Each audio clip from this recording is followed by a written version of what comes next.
a disk floating through space with a tiny sun.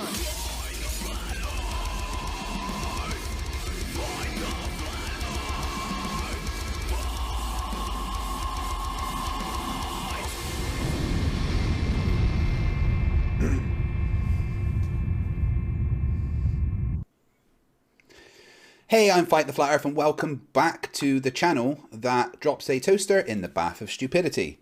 Now the wrong screen's come up, so give me 1 second. Dope. There we go. I was now about to I'm say, I saw a beaver there. Hey, there we go. That's better. Sorry, wrong screen. Yes. Welcome back to the channel that drops a toaster in the bath of stupidity. Excellent, smooth start there. Well done, Craig. So tonight we're going to have some fun Flat Earth debates. I'm joined by Flat Earth Aussie Jesus. How are you doing this morning for you, I assume? Oh, bloody brilliant, mate. Yeah, you said you were hungover. What were you celebrating? Yeah, just my birthday. And the return of the Son of God, you know, like the sun coming back down from its highest point above us on June 22nd. Oh, great. The interdimensional portal.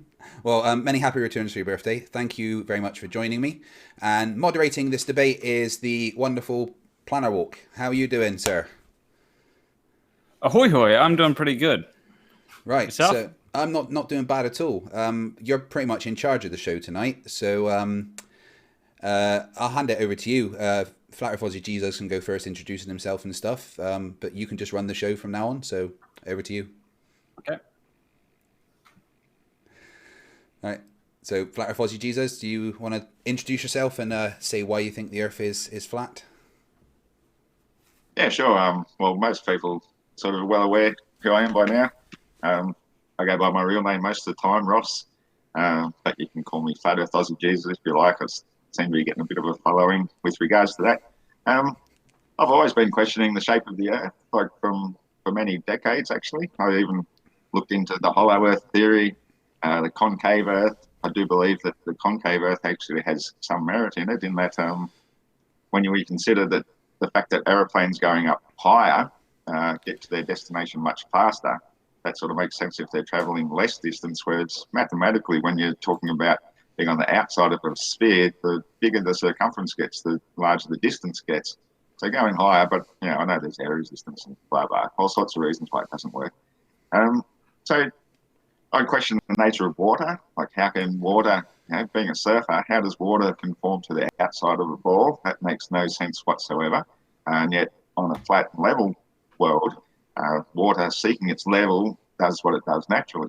The reason we don't see so far is because of this thing that is called perspective.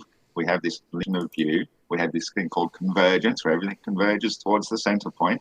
And so roughly speaking, from a height of 6 foot at a flat level ocean, the water appears to rise up to eye level, and it will always be at eye level, despite all these different theodolite type tests you might do to show what your level would appear at that distance, which is what they're doing with the artificially raised levels enclosed in a water tube.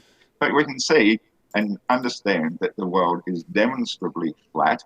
Water always seeks its level. Land is that which is above water level. If we were to consider that we're on the outside surface of a spinning ball, then the curve, you have to follow the curve, then the land becomes lower level as you follow the curve, and that makes no sense whatsoever. Now, sure enough, you have this theory of gravity attracting everything towards the centre, but even that doesn't work. As part of my explorations into this hollow Earth theory showed that when they did these tests down very deep mine shafts, they found that using plumb levels, which are supposed to be perpendicular to the level, so therefore converging towards the centre, actually get further apart, further down, to the point where at a mile distance from a level mile surface, you go a mile deep, it's 1 mile and 8 inches apart at the bottom, which completely destroys the globe belief in the first place. But, you know, that in itself has completely demonstrated we are not on the outside surface of a spinning ball hurtling through space at ridiculous speeds. It does so some evidence for the convexity, so I can understand why some people believe in the concave Earth.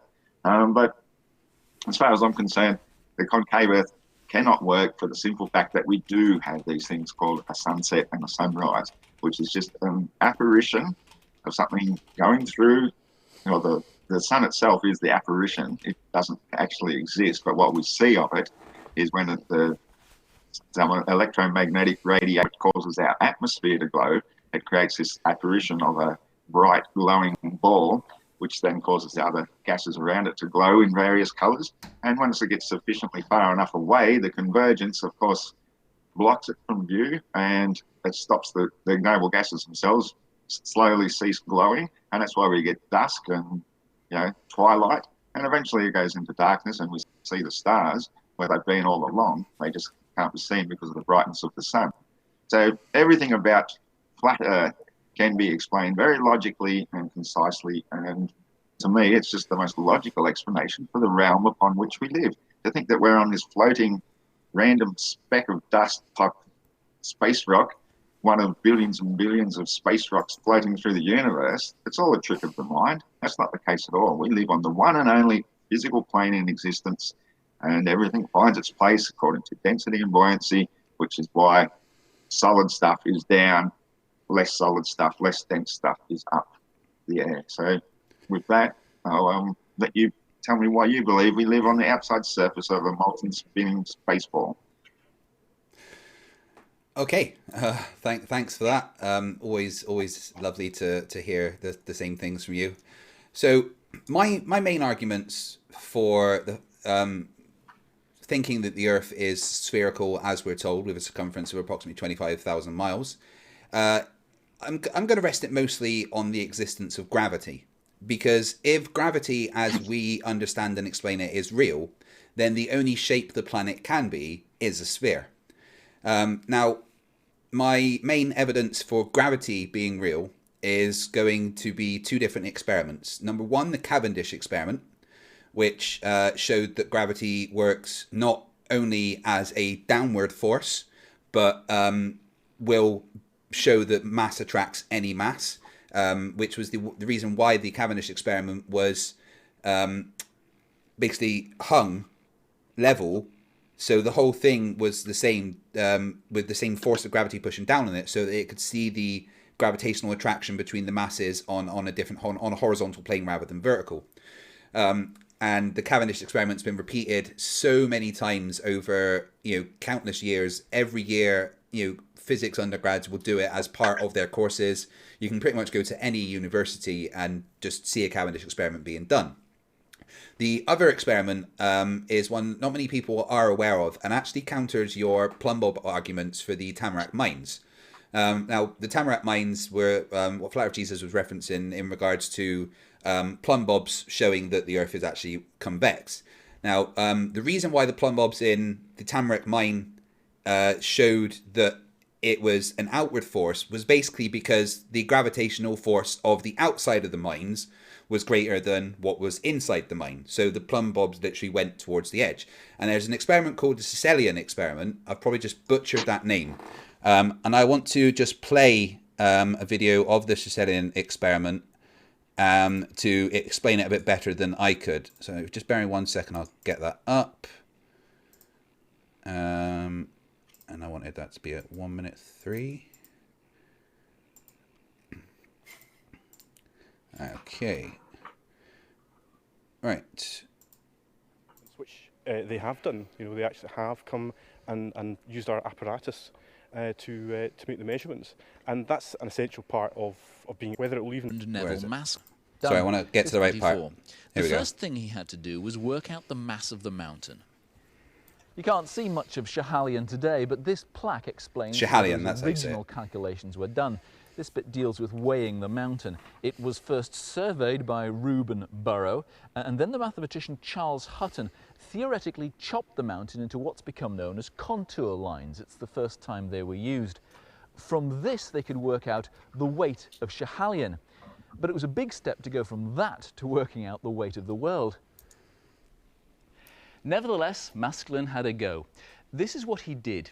He dangled a long plumb line on a platform 2/3 of the way up the mountain. He knew 2 gravitational forces would act upon it. The main gravity would obviously be coming from the mass of the Earth, pulling it down. But the mass of the mountain itself would pull the plumb line towards it, slightly off vertical. We've exaggerated it here. That gravitational effect is what he measured. From the angle the plumb line was deflected, Maskelyne could calculate the mass of the Earth relative to the mountain. He knew what the mountain weighed, so he could work out the weight of the Earth. Okay. So, Yeah. So yeah, that shows that the plumb bob will actually show a gravitational force, not just straight down, but based on what mass is around it. And that experiment, he actually managed to, bear in mind this was like over 300 years ago when they did it. He was actually able to get within 20% of the accepted weight of the world that we know it to be now. And I think that is, number one, an excellent evidence that gravity exists in the form of mass attracting mass. And number two, that the accepted values are what we are told they are, considering someone 300 years ago could get so close to it.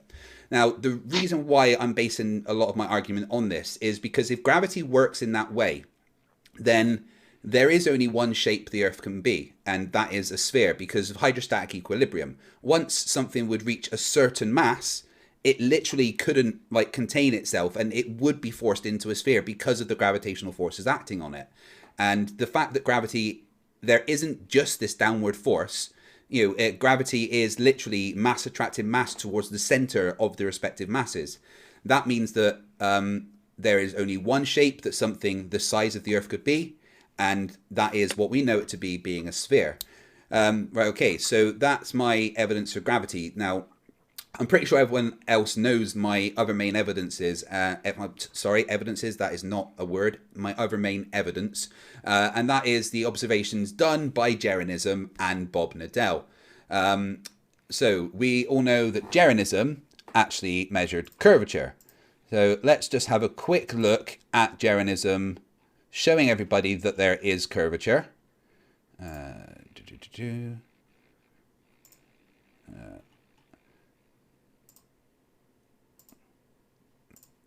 If you're seeing through this hole, through the next hole, and seeing the light at the backboard, or at 17 feet off the water, the Earth is flat.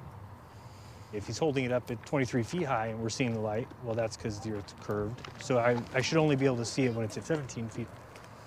Okay, go ahead and drive down there, Enrique. You're going to hold the light there. Enrique, how high is your light? 17 feet. I mean, it's as... we don't see you, Enrique. Lift up your light. Well, this way one's a above your head. non-argument. I don't even know why you're presenting this. This is so easy to debunk. I'll wait till it's my turn to speak. Oh, we can talk about how it's debunked, but it's... Yeah, that's very easy to debunk that one. If you understand about distance diminution, you would understand that by the time the light reached the first hole of the first plank or whatever it was that had a hole in it, that's artificially raising it because it's actually angling it back up, because the distance diminution over a distance means that the holes are going to be constantly getting lower and lower to the ground over time, or through distance. So you're actually artificially elevating it through the first hole. So of course it won't line up with the second one because it's not taking that. We'll get to debunking that. I just want to quickly show everyone the evidence that the Earth does in fact rotate. If the Earth is spinning at one rotation every 24 hours, that means that every hour it has to turn 15 degrees. And if the gyroscope is mounted anywhere on Earth, it's going to drift. In today's 21st century navigation systems, they're using what's called a ring laser gyroscope. It is extremely precise. If we could simply get one of these ring laser gyroscopes, we would be able to prove once and for all that there is no rotation to the Earth. One of the people in the community actually purchased one for $20,000. But what we found is when we turned on that gyroscope, we found that we were picking up a drift, a 15 degree per hour drift. So there's my free evidence. The fact that we know how gravity works and that it's not just a downward force. The fact that there's observed curvature. I do have many more evidence of observed curvature than just that. And the fact that the Earth rotates. Those three things together as far as I'm concerned, conclusively show that the Earth is the shape that we say that it is. Planner, walk over to you. Right, you're in charge. I've finished. Oh. Okay, so Flat Earth Aussie Jesus, what is your response to that? Well, okay. First of all, when we talked about the Tamarack mine mysteries, you said that somehow, what exactly were you saying? That the attraction of the Earth was greater than the perpendicularity of the plumb bobs, and that made them diverge? Why wouldn't they be attracted towards each other that way? You know, what's the difference between one side of the mine and the other side of the mine? It's a whole mile difference between them. Well, and even down the same shaft, they still diverge. Well, that was the reason why I showed you the Caesarian experiment. Right, within the mine, there would be less mass than outside of the mine, right? We can agree on that. So within the mine shaft, what do you mean, above or below? What do you mean outside of the mine? So above or below? The mine shaft goes down and together, right? Two lines going down and they connect in the middle. So there, with those two lines going down, there's going to be more mass on the outside rather than the inside, because the inside is empty. Yeah, but not 8 inches worth. There's no way there could be 8 inches worth. No, it might be maybe a fraction of an inch at the most, but not 8 entire inches. You know, we're talking a big amount of divergence at that level, and not enough to be explained by invisible forces of attraction of mass. Come on. Well, I disagree, because as the Caesarian experiment, I'm really sorry to anyone in Scotland, I'm butchering the name of that mountain, but as that experiment shows, that a plumb bob will go towards the greater mass. There is obviously always going to be that prevailing downward acceleration of 9.8 meters per second squared, but that clearly demonstrated that a plumb bob will attract towards a greater mass. But it didn't clearly demonstrate a damn thing. It's all just hearsay, though, isn't it? You didn't demonstrate anything. You're saying that it did this, but you've got no proof of it, no evidence whatsoever. You're just saying this is what it's done. Right. Let me continue. Right, the rest Somebody of that. did 300 years ago. Right. Okay. Flat Earth Jesus, let Fight the Flat Earth respond, and then can continue. So the rest of that video, which I will link in the description, actually goes on to say how it has been repeated in the past 10 years by scientists from Glasgow University. That's what that video was actually describing. I just wanted to show the bit that explained the actual experiment that was done over 300 years ago. But the video that I got it from was actually a video documenting the repeating of the experiment in modern times. I think it's within the last 15 years, and it was done by scientists from Glasgow University, and they got the same results. As it was more accurate, obviously, because they got more accurate kind of equipment, but they got the same results as they received 300 years ago, and again, results that match up with the accepted values that we're told. So that is evidence that the plumb bob will show a gravitational attraction other than just downwards, which means that there's some other force at play here than just buoyancy and density, because buoyancy and density can't explain why the plumb bob would be going towards the mountain. Well, it might. Yeah, there might be other explanations that you haven't taken into consideration, such as like attracting like. Everything trying to be attracted towards, say, you know, if it's made of the Earth, it wants to be one with the Earth. And so if you're hanging it artificially from a plumb bob or something, from a line, it's going to go to a place where it's most... So you're saying it would want to attract because it came from the Earth, so it wants to go back there. So there's just this... You're refusing to accept gravity as this unseen force, but you're quite happy to then accept. You're quite happy to accept that there is another unseen force, but it's not gravity. Well, you don't know what it is. You don't know what, and that is a provable. Well, actually, plumb bobs tend to be made from. Wait. Let the Flat Earth finish, and then well, plumb bobs tend to be made of lead. And lead is diamagnetic, so that would actually have the opposite effect and push away from the mountain. So no, there's not any electromagnetic effects, and there is no way that buoyancy and density can actually do that. What you're doing here is you're going, I don't know what it is, but it's definitely not gravity. And that's not really an acceptable way to look at the world. It is gravity, but you don't know what gravity is. Oh no, I know what gravity is. Gravity is the warping of mass by space-time. No.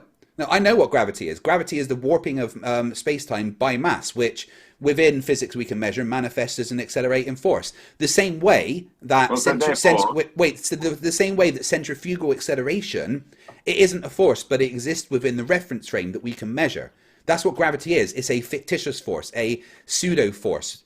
It doesn't mean that it's not real, because we can also measure it the same way that. No. Because the same way that we can also measure centrifugal acceleration, it's exactly the same. It exists within a reference frame. Just because you can measure something, measurements are all man-made agreements. So being able to measure something doesn't necessarily mean it's a definite thing. It's just how you explain it from one person to another. You talk about space, which is non-existent. It's the absence of things. Nope. And you talk about time, which is the man-made measurement of the sun going around us. And you're saying that the warping of space and time is this thing, this real force that you know is fictional. You know it for a fact, and then you're trying to claim, but it's still real because you can imagine it. Right. Number one. It's when a fictitious force doesn't mean that it doesn't exist. That's just a description because it only exists within a reference frame. Now, one thing I need to be clear about is I'm not talking about space and I'm not talking about time. I'm talking about space-time. That is one thing. It is a fabric, okay? Well, and very much so, because it actually explains everything that we need to have explained. No, and you're insane. To say that wait. You're believing in fantasy, trying to describe another fantasy. Come on. Dude, to say that time is just man-made is ridiculous when you've just had your birthday. Why did you get older? I didn't. Yes, I'm you did. still the same age I was. I'm living here in the now, mate. I didn't get older. It's just another day.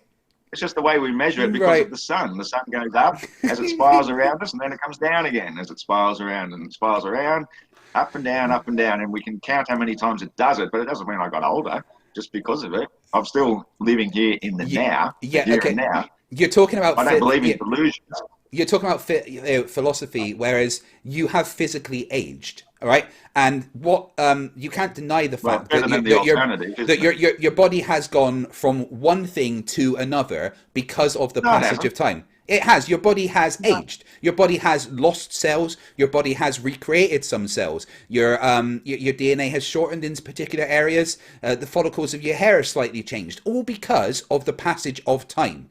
And the time isn't something that man-made. What is man-made is the measurement of time, the breaking it down to seconds, minutes, and hours. That's man-made. But the passage of time, the arrow of time, it's always going on. I literally just quoted a Bill and Ted movie, didn't I? Well, it depends again on your, like you said, philosophical viewpoint. If you're an enlightened person and you're living in the here and now, then you're always living here in the here and now, and you're not imagining this arrow traveling through anything. It's not traveling. We're sitting here in the stillness of now. This is really what exists. Nothing else exists except this very moment constantly existing. So I put my time, it's still another figment of your imagination, which you need to just describe some imaginary world that you live upon. Okay, right. So I'm making dinner for my kids, right? And I put the food in the oven. How do I know when to take that food out of the oven? Well, that's neither here nor there, is it? Well, it is. What you determine whether it be cooked or raw or yep. And how do I determine that? How do I determine? And then I can copy and do it again. How do I know how long I need to leave it in? Because there's usually instructions to cook things, and you have a time. My oven. Stop. Let the flat Earth finish. Right, my oven has a timer, and the specific function of that timer is so that I can tell when food is cooked. Because if I didn't time it and I just left it because time isn't a real thing, then when I went back to it, it would be burnt to a crisp. You can't just say time isn't real when time is very real, and the arrow of time is constantly going because we all age. Entropy is what we're talking about here. Entropy is always increasing. You getting older is entropy because time is going. So you can't deny that time is a thing. Now, but when we talk about space-time, we talk about the fabric of the universe. Because space and time are literally one thing when you're talking about the universe that we live in.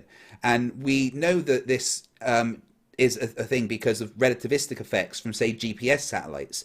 You have to take into account the fact that the time dilation effects from the GPS, that from the satellites to what's going on, and that is direct evidence of space-time. So I'm not just putting this stuff out my ass. There is direct evidence for the things that I am saying.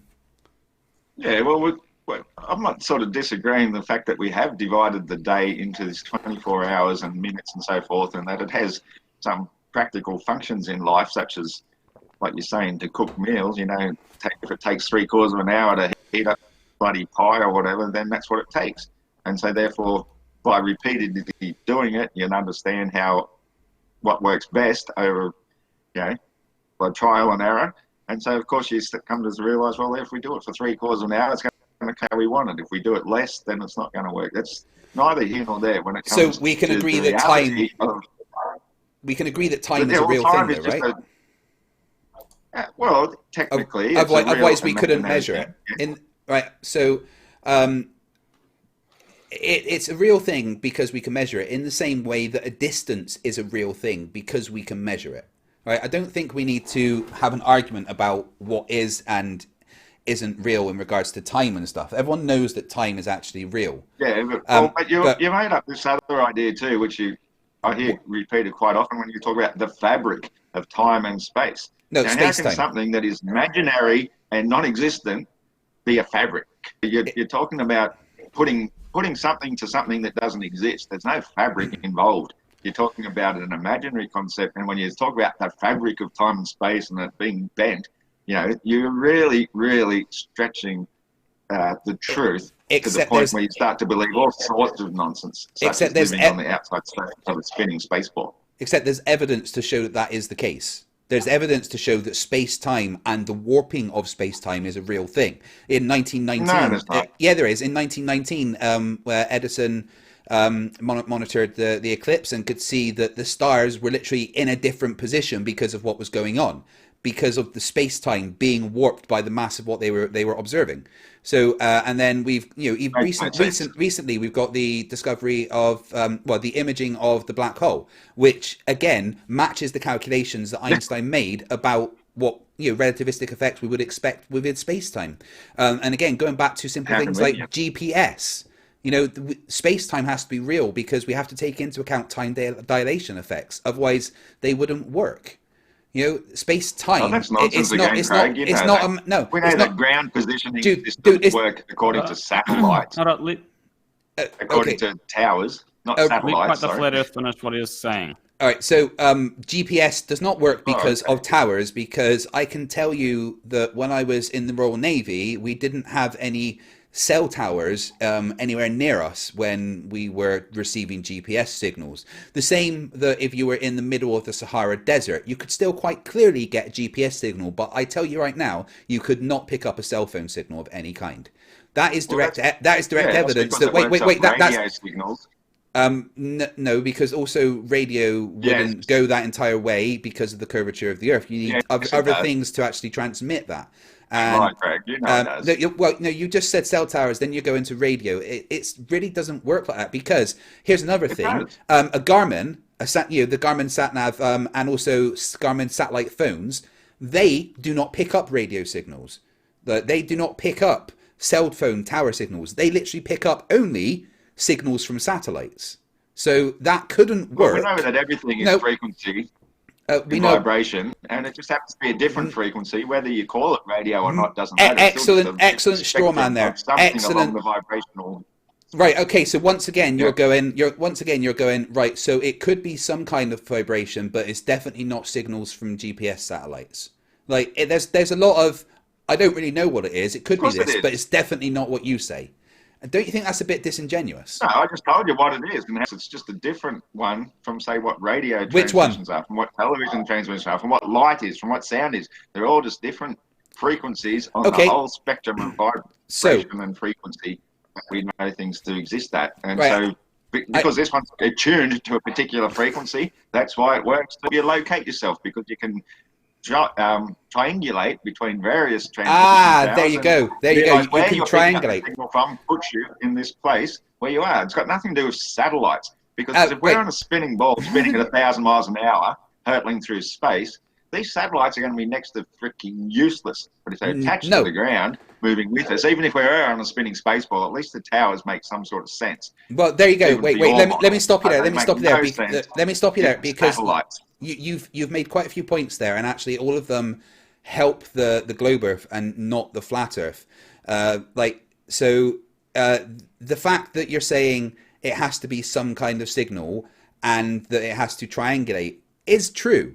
And the fact that we can triangulate exactly where those signals are coming from is also true. There is a reason why satellite dishes that you get TV from all have to be pointed in a very specific place in the sky. Otherwise, they don't work. And that place is to a geosynchronous orbiting satellite. Tower. No, because there's no towers in the sky. Satellites. How fast are they actually going? If we're spinning at 1,000 miles an hour and they're 50 miles or 500 miles or 5,000 miles away, how fast are they actually going? And how could they possibly be geosynchronous with the Earth, which is also traveling 1.6 million miles every day in its 1 degree going around the sun? These things are keeping up at these massive speeds, all because of free fall motion.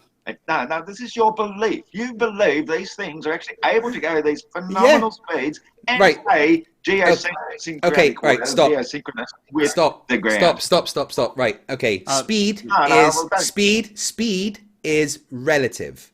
All right. The Earth is moving 66,000 miles an hour compared to what? Compared to where it was an hour ago. Yeah, but compared to what? What's it moving through?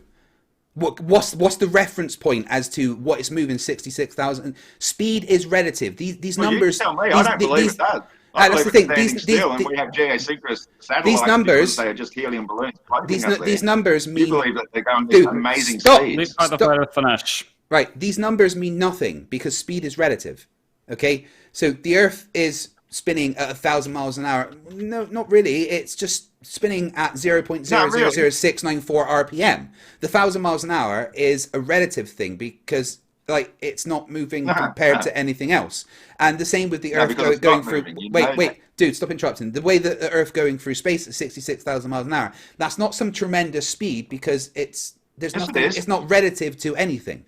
So, and then let's talk about the geosynchronous satellites, right? So why say that it's moving then if it's not relative to anything? Why even say it? If it's relative to the satellite, it should be still at real speed.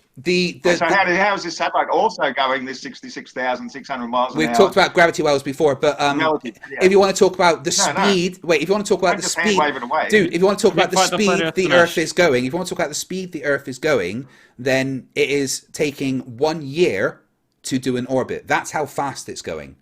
The same way that the Earth takes 1 day to do a rotation. And at 93 million miles away, that means it's going 1.6 million miles a day. And you're saying that these satellites just free-falling around us are saying geosynchronous with us without any force acting upon them. They're just flung out there into space and they just keep up with us.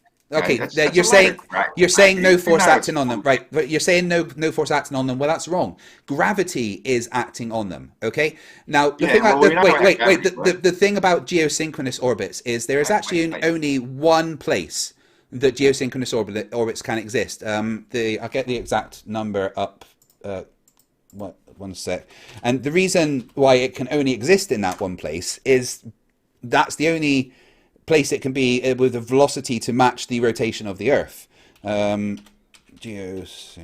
was looking this up earlier and I forgot the number. You know you're talking out your right. ass. Okay. So yeah. Wait. So a geosynchronous orbit. Presented evidence. Right. So a geosynchronous orbit is 22,236 miles above Earth's equator and will follow the direction of Earth's rotation. Every satellite that is in geosynchronous orbit is in that band. Every satellite that is geosynchronous orbit is 22,236 miles above Earth's equator because that's the only place that a geosynchronous orbit can exist. And the reason. So how fast are they going? Well, rotation they're going at 0.000694 RPM, the same as the planet. So and now RPM isn't the speed. Yeah, I'm talking about miles per hour. No, because that's not how you measure rotation.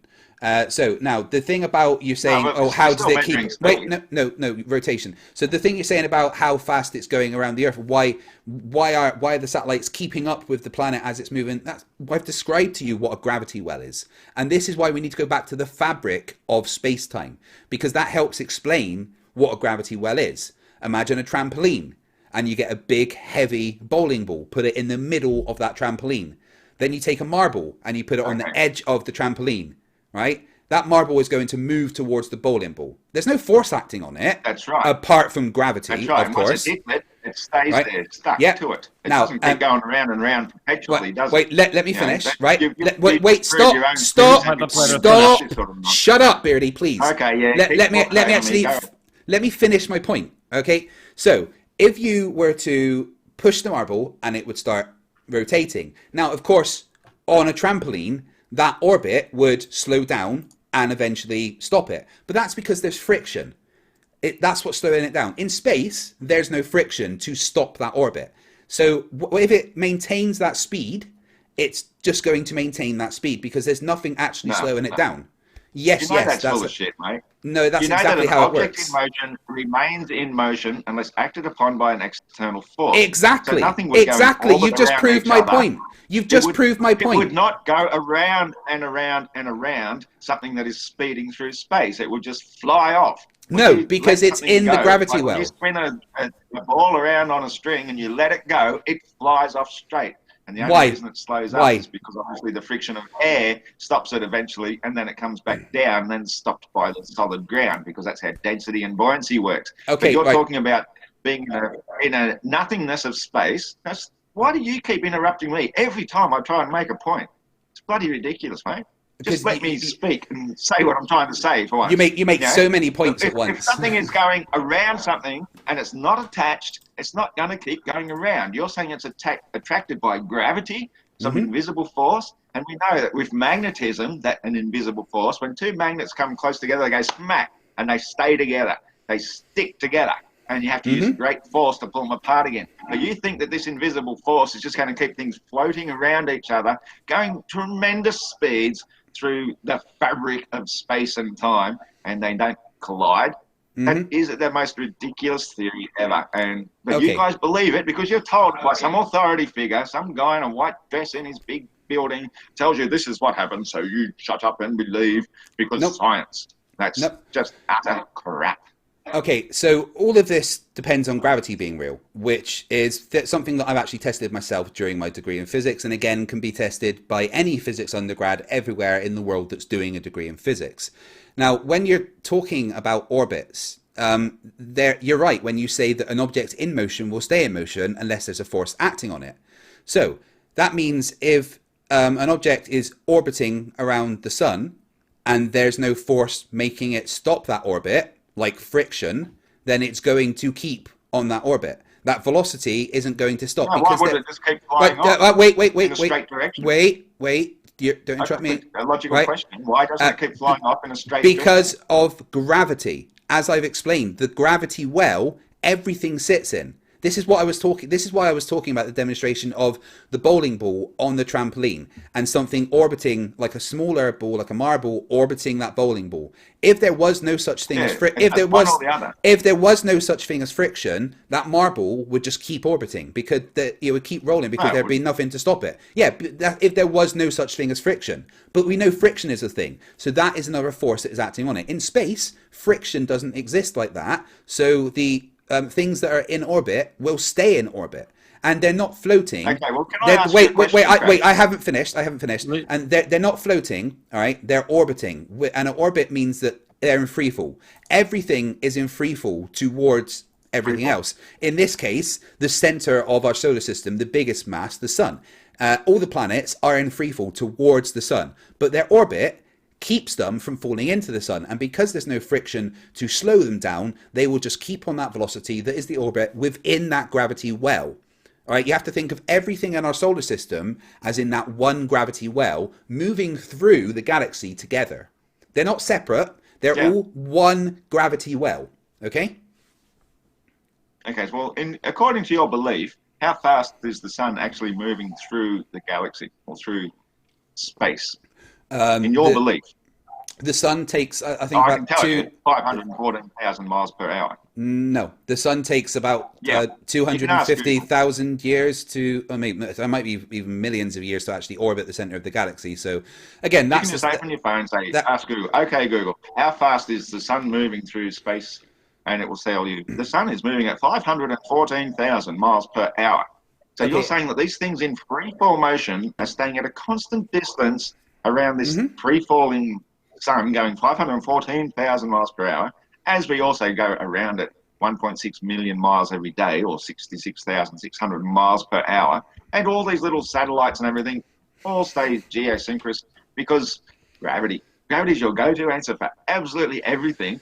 And yet in reality we know that if gravity was a thing, everything would collide together into a singularity pretty much straight away. So therefore, that's where you have to get those dark forces to explain away why everything exists as it does in reality, as we see. Right. So what you've demonstrated there. We're not going around the sun. We know the sun is going around above the only you're starting to plane gish gallop. Right. What you've demonstrated there is that you don't understand the model with the whole everything would just collapse into a singularity. I understand the model. Don't interrupt. No, you really don't understand the model because you don't understand what relative speed is and you don't understand what a gravity well is. Now, the sun is moving around the galaxy. Like I'm pretty sure it takes like millions of years to actually orbit the center of the galaxy. So that is the speed it's going.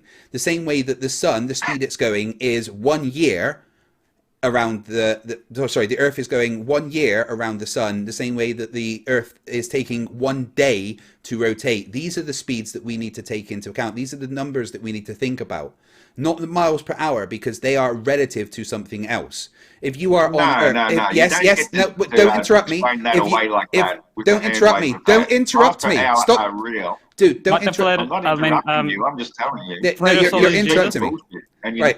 So, the flat Earth finish his point. So, if you are on Earth, okay, and you are driving at 25 miles an hour, you are going 25 miles an hour relative to the Earth. Okay, so then you can't just say that the Earth is doing these speeds because there's nothing to compare those speeds to that you're talking about. But speed is relative. Don't exist. So why invent them in the first place? Why believe in them if you say they don't even exist? Those numbers are a way to visualize things. They either exist or they Stop don't. Interrupting me. You can't just dude. Those numbers are relative, and it's hold up, everyone, quiet. So what we'll do is fight the flat Earth. Once you've finished your point, you can say go, and then we'll hand it over to Flat Earth Aussie Jesus. Until then, let Fight the Flat Earth finish his point. And Flat Earth Aussie Jesus, if you start gish galloping, I'll interject, and then it means that Fight the Flat Earth gets to go. Right. So speeds are a relative thing. Like flat earthers keep bringing up, oh well, Earth is going Mach whatever through space, but no. Mach is a relative thing. It's the speed of sound in a medium, and that's what you have to compare a speed to something else. So these crazy numbers that you can't really think about, they're not important. What's important is the orbital rotational speeds and stuff. That's what we need to take into account. And you keep saying that gravity doesn't work the way that we know it does, except that both the Cavendish experiment and the Caesarian experiment that I presented show that gravity does work in the way that we say it does. Okay, Flat Earth Aussie Jesus, it's your turn to respond. Well, it's absolute nonsense, because we know that if gravity works the way you say it does, things get attracted to one another and then they stick together and then they stay stationary. They don't keep spinning around and around and around in perpetuity just because reasons. You're saying that the sun is traveling, and let's be real, be realistic. These are real figures. If it's moving at 514,000 miles per hour, then that's, whether it's moving relative to something or not, it is still moving that fast. And so therefore it's attracting everything to itself, as you say, at that speed. Then it's impossible for these things in free fall motion to keep up with it. They've got to keep accelerating, but they've also got to keep decelerating. same as like we go back to the moon or any other satellite.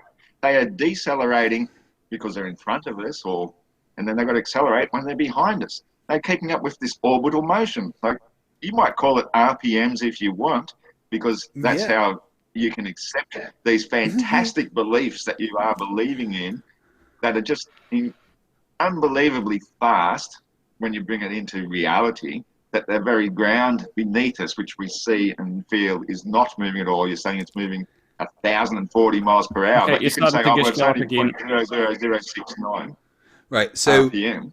It's galloping. right. So the main point that you keep describing your beliefs. No, the main point that you keep brushing over is a gravity well. These things aren't keeping up. They are part. The entire gravity well of our solar system can be thought of as one thing, and that gravity well of our solar system is what's moving through space, through the galaxy. Right? So, because gravity wells gravity wells are their own thing. That so the Earth-Moon system, that is a gravity well that is orbiting the sun in the sun's gravity well. Okay, so if you're within this well, think of it, if they're all in a bucket, and that bucket is moving at the same speed. So nothing's keeping up with anything because they're all in this bucket. All right. That's I think the easiest way to explain. That's a load of nonsense, and you know it. It's not. There's no bucket. Right. There's no bucket. Great comeback. Great comeback. That's a load of bullshit, and you know it. Well done. Fantastic. Right. Let's talk about your bucket. The gravity well. The gravity well is the bucket. The gravity well in the fabric of space-time. Yeah. I'm just trying to help you visualize it, Gandalf. Yeah, you're trying to help me visualize your bullshit, but I don't fall for your bullshit. It's all a load of crap. There's no bucket. There's no well. You don't understand. It's all in That's different. Nothingness of space there in your belief. It's all nothing. There's no bucket. But the Flat Earth, I'm going to send you a link which someone else sent you, which you can use to sort of help them visualize it if you like. Well, the gravity well link. I think I saw that come up. Yes, Spandex gravity well. Yeah, that's what I was trying to describe, and I'm pretty sure that Flat Earth Jesus has seen that one before. And that's what I was trying to describe with the bowling ball on a trampoline would make things go towards it, but obviously the friction would make the motion stop. In space there is no friction, so the motion doesn't stop. Right? Well, again, it makes no sense because it makes perfect sense. Belief of gravity. Gravity is either one thing or the other. It can't be both. It can't be an attraction and a repulsion. It's an attraction or a repulsion. It cannot be both.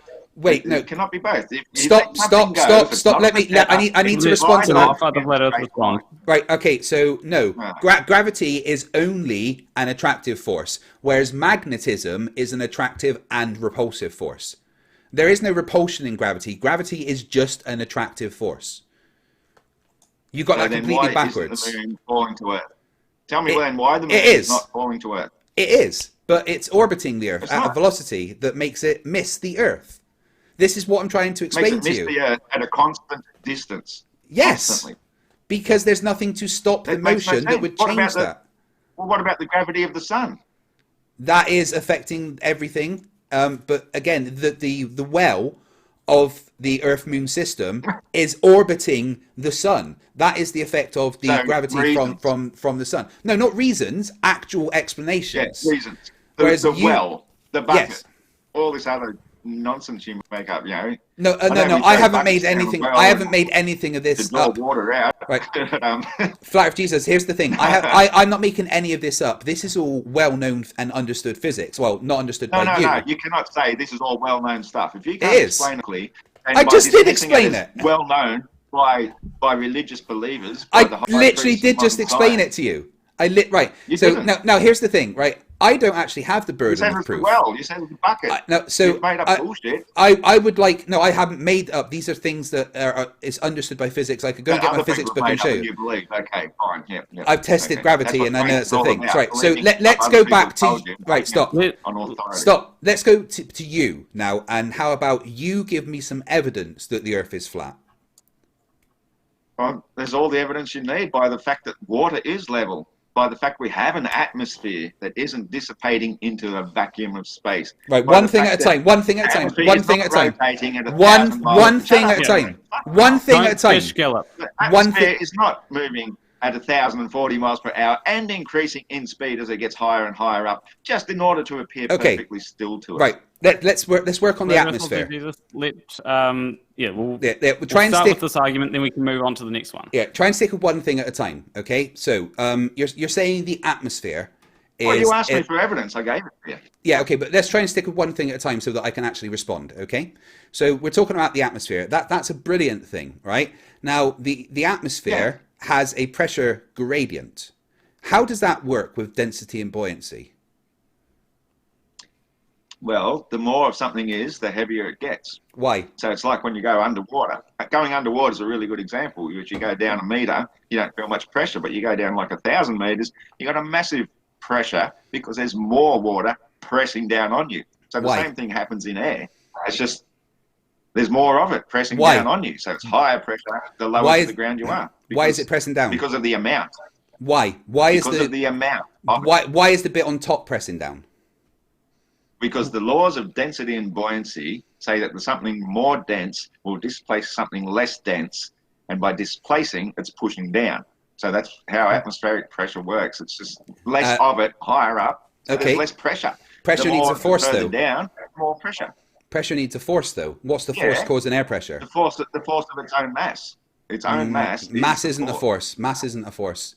Right. You try and tell that to the air when you try and hold something without support in the air. What you're missing here. The density of it will push through the air because air has no resistant force. It's the lack of resistant force. Okay, stop. Right. What you're missing here. Ask his question. What you're missing here is that there actually needs to be a vector. There needs to be something that is making all that stuff decide to go in a particular direction. Now, yes, because you don't give a reason why everything goes down. You just say down is where. No, wait. Let me finish my point. You just say down is where the more dense things are, so that's where everything will go. That's not a reason. That is just describing something. And then when you brought up the fact that there's more pressure as you go down in the oceans, yes, well done, brilliant. But what is causing that pressure? The stuff above it, yes. Well, what is pushing that down? There is an actual force, a vector that you are missing out. No, there's not. I just told you, it's the amount. The amount is the measure of how much mass there is, and therefore mass shows how much pressure is created. When you remove the mass altogether, like in a vacuum chamber, there's no resistant force, so everything drops at the same force, or the same rate, as it always would, apart from the air resistance, because air has some amount of resistance, because it is an actual real thing, even though it's very, very, very... Right. Okay. I've got a question. I've got a really good question about all of that. All right. What started everything going down? Its own mass. Why down? Why would the first thing have decided? Why? But why down? Why would the first thing have decided to go down? And then why is everything? How do you know that? Wait. Let me finish my question. Why is everything else trying to go down? Why does something decide well, in your to go belief, down? It's not. In your belief, everything is spinning around. No, that's not why I asked. Wait, stop. I asked you for your reason, not what you think about me. I asked you for your reason. Why is everything trying to go down? Well, first of all, we observe reality as it is. No, answer the question. Why is everything trying to go down? There needs to be something. Why is that? But okay, so why did the first thing decide to go down and start being the dense thing? It was more dense than the other thing. Okay, so you're saying it happens because it happens. That's your answer there, yeah? Well, how do you explain it? You explain it because gravity. Yep, absolutely. Gravity is what is causing the downward force of everything. Gravity is what is causing air pressure. Gravity is what is causing the gradient. And it is only explained with gravity. So how come there's air higher up then? How's the air higher up if gravity is pulling on it? Because it resting on the rest of the air that is pulling down. And that's why breaking the law of gravity. No, not breaking the law of gravity. In the same way that I can't make this go through that, air is resting on top of it, and then there is more air resting on top of that, and so on and so on. Right. And then as the about the air of least resistance, don't you? Yeah, and the path of least resistance would be up and not down, because let me explain why the path of least resistance. Then why do we have an atmosphere at all if the wait, stop. The path of least resistance would be up and not down, because there is less atmosphere above things than below it. So your nonsense about things will follow the path of least resistance makes no sense, because shit would go up. That's no. In the path of least resistance in outer space, that whole entire atmosphere would go into the void, and we would not have an atmosphere. And in fact, then all our water would evaporate, because you need a container and you need pressure to keep water contained. Everything would be gone, and we'd be as barren as the surface of the moon if we are in outer space. This whole idea of lack of resistance. That's the truth. Yeah. When everything finds its path due to its the path of least resistance would be up. To be resisted. So you're wondering why the ability to be resisted or the lack of resistant force is what causes things to drop. No, okay. So you asked me why the things don't just fly off into space. Gravity, you fucking retard! Gravity! Have you ever heard of fucking gravity? Gravity! Gravity! That is the answer to all of your questions. From a globe-carded moron like yourself. But that answers the questions. Right on that. Right? Now, I need to go back to you and keeping the burden of proof on you here, because, again, the path of least resistance is up. We can all agree that if there's less of something, that means that there is less resistance. So things don't fall because of the path of least resistance, because that would be up. Yes, they would go up then, because the path of least resistance... the path of least resistance is up because there's less things above. So if it's not the path of least resistance, why are things not falling, flat Earth Jesus, but accelerating? Because air does not have enough resistant force to stop it. That's why. There is no resistant force. That doesn't answer why things are accelerating, does it? It does. No. Right. Okay. Look. What speed is this going? Necessarily. But wait. Stop. Right. What speed is this going right now? All right. It's not going any speed. When I let it go, it starts. Wait. When I let it go, right, it went from not moving to moving. All right. Whoops. That is acceleration. Okay. And acceleration requires an external force. Right. It wasn't just falling. It wasn't just moving things out of the way. It was physically accelerating. This is boring, Craig. This is really boring. Well, answer the question. Dumb. I'm dumbass. You were resisting it with your thumb and finger, and when you stopped resisting it, it went the path of least resistance because air it didn't. No resistance. That's why it moved. No, but it didn't just move. Right. Stop telling me to stop when you ask me a question. Fuck. Right. You don't let me get my question out. Right. So the path of least resistance is up, so you need to stop saying that. And it didn't move. It accelerated. Right. Can we agree that it accelerated? If you say so, I didn't see it, but acceleration is change in speed over time, right? So it went from not moving to having a speed. That is the literal definition of acceleration. So you were resisting it. And we're not talking about. Right, stop. No. Stay on track. Stay on track. All right, we're not talking. We're not talking about. We're not talking about what's resisting, right? We're talking about what happened when I let it go, and the fact that it didn't just fall. It accelerated. You can't deny that it accelerated. No, not if I say so. If you say so. Right. Can you explain to me what acceleration is? Did it accelerate from this point down to this point, though? And was it accelerating, or was it resisted by your hand at the bottom and stopped accelerating because it came to a place of resistance? But air offers no resistance. Okay, and stop. No, you're missing the entire point. Right. What is it? All right, answer me this question, right? Don't go outside of this question at all. What is acceleration?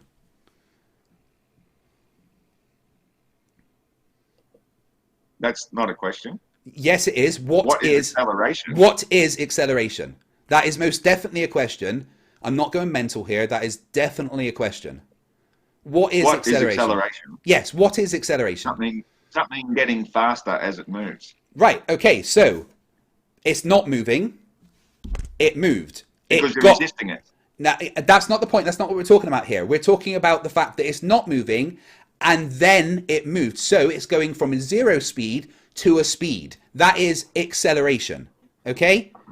Can we agree on that? That's what acceleration is. No problem with Right, that. brilliant. Really, Right, so you very agree obvious, that right? you agree that it's What's the acceleration. So acceleration requires a force. What force is causing the acceleration?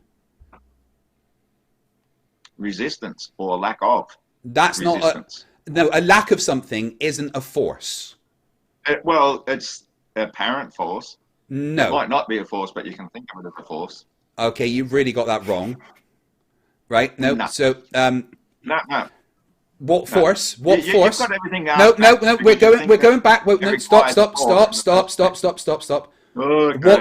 force? What force made that accelerate? What force? When I let it go, what force is making it accelerate from 0 to whatever speed it's going? Because you stopped resisting it. You were resisting it, and then you stopped resisting it. And then there was no resistant force, so it dropped. Stopping doing something is not applying a force. Okay? You need to tell me what force starts applying to this when I let it go. Well, the force is there all the time. You're lifting it up. That's the force. Right. Okay. Let me explain this to you a different way. Right. Right now, that force is still acting on this. That force doesn't go away. All right. That force is acting on it, and we know that force is acting on it because if you put this on a scale, it would register a weight because there's a force pushing it down. All right. Now, when I move my hand, the force acting in the opposite way is removed.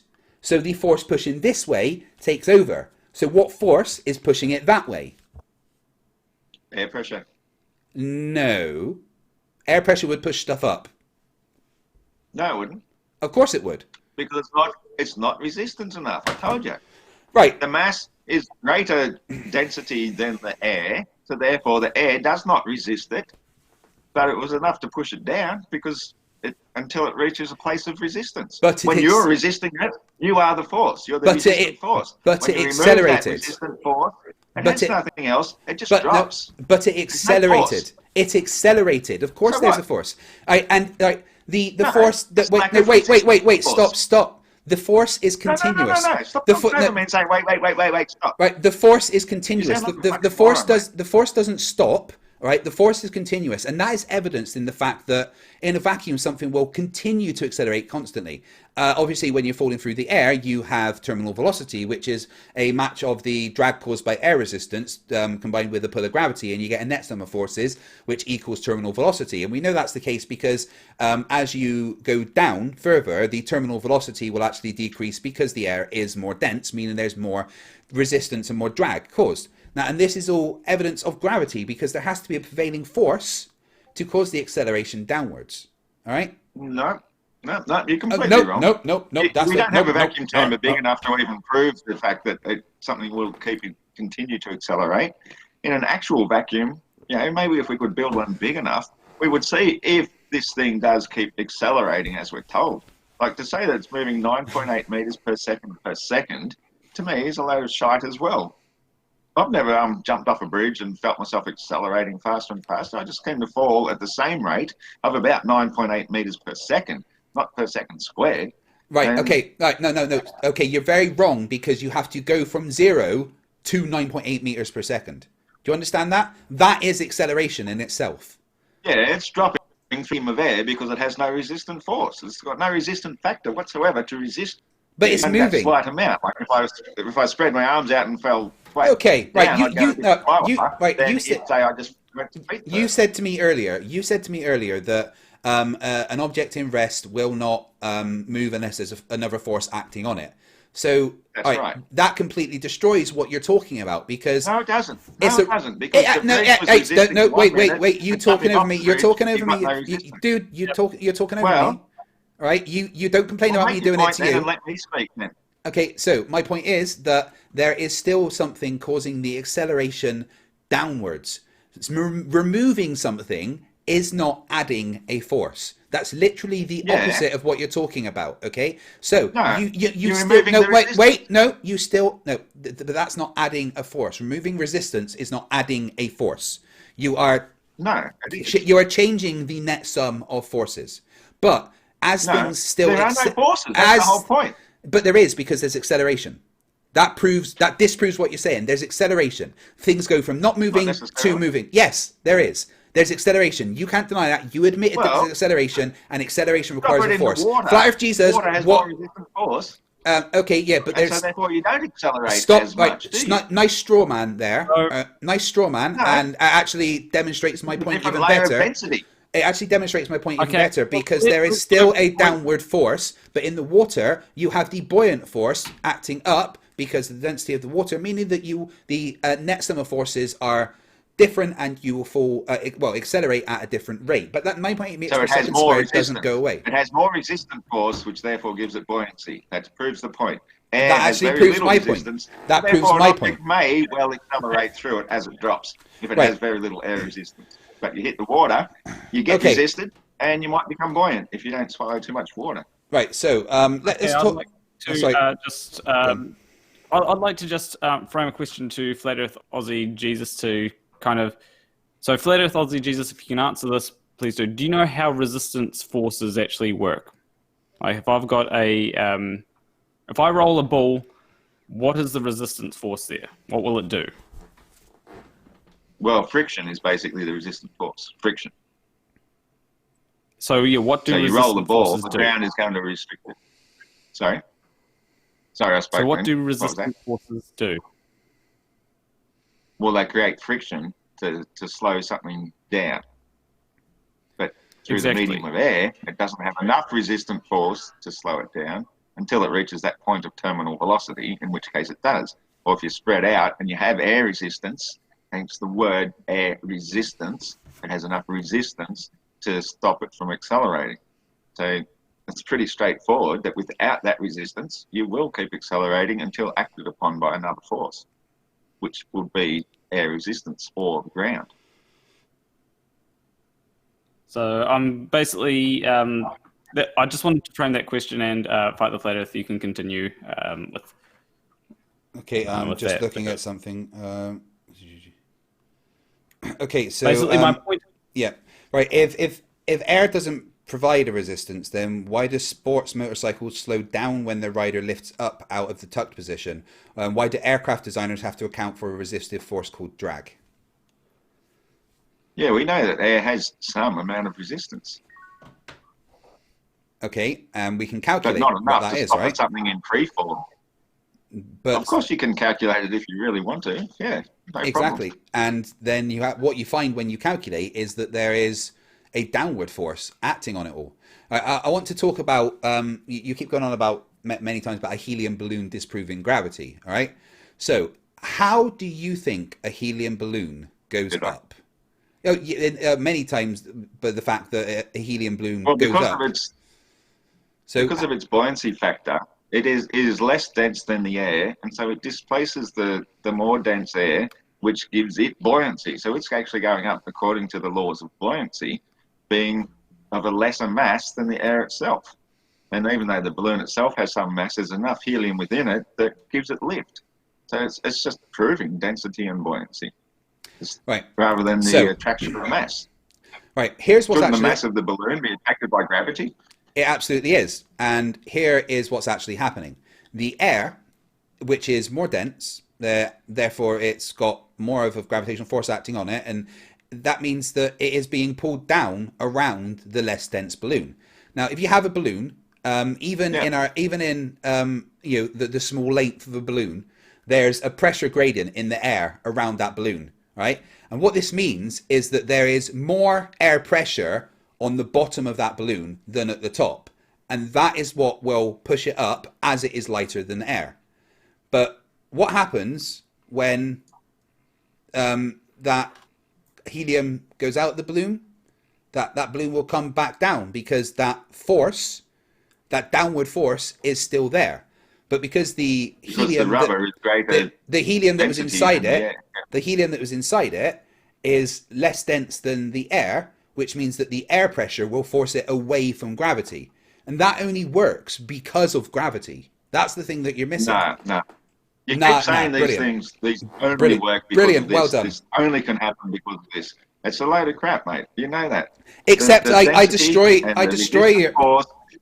I destroy your No, the buoyancy helium and balloon density actually nonsense. proves. No, I But destroy. It proves the stationary planar Earth. I destroy your Because it couldn't buoyancy and happen density. if the Earth itself was spinning at 1,040 miles an hour beneath it, could it? Right. Well, Okay. it's hurtling Straw through man. space Straw man. at Straw man. Straw man. 6,600 miles Straw per man. hour. Yeah, that's Straw not man. No. This Straw is man. reality, Both of mate. This is you- the reality you both of you believe in. quiet. You believe this reality. Yeah. So how the hell does everything not act according to your beliefs? You know, anything that's in flight does not act according to your beliefs. It all acts according to the fact that the Earth is flat and stationary and not moving. It's not spinning. It's not speeding through space. It's not doing Okay. all these things. All right, But dude, we say, well, stop. Right, it's all relative. right. Shut up. It's already There was correct. like 1,000 straw mans there. Okay, we're sticking with. No, it's not. Yeah, No, it it's was. getting straight to the All right. point of No. reality. Yeah, Against your beliefs. All right, If it destroys stop. Your beliefs, You're totally- You tell me it's straw man. Right, I destroy the buoyancy and density with the one simple No, fact you proved that it. no. Okay, I destroy buoyancy and density nonsense with the one simple fact that air is less dense up than down. That means that things would go up and not down. It's simple. Density and buoyancy. Right. Yeah, Look it's at simple. Right, look at this globe. Right.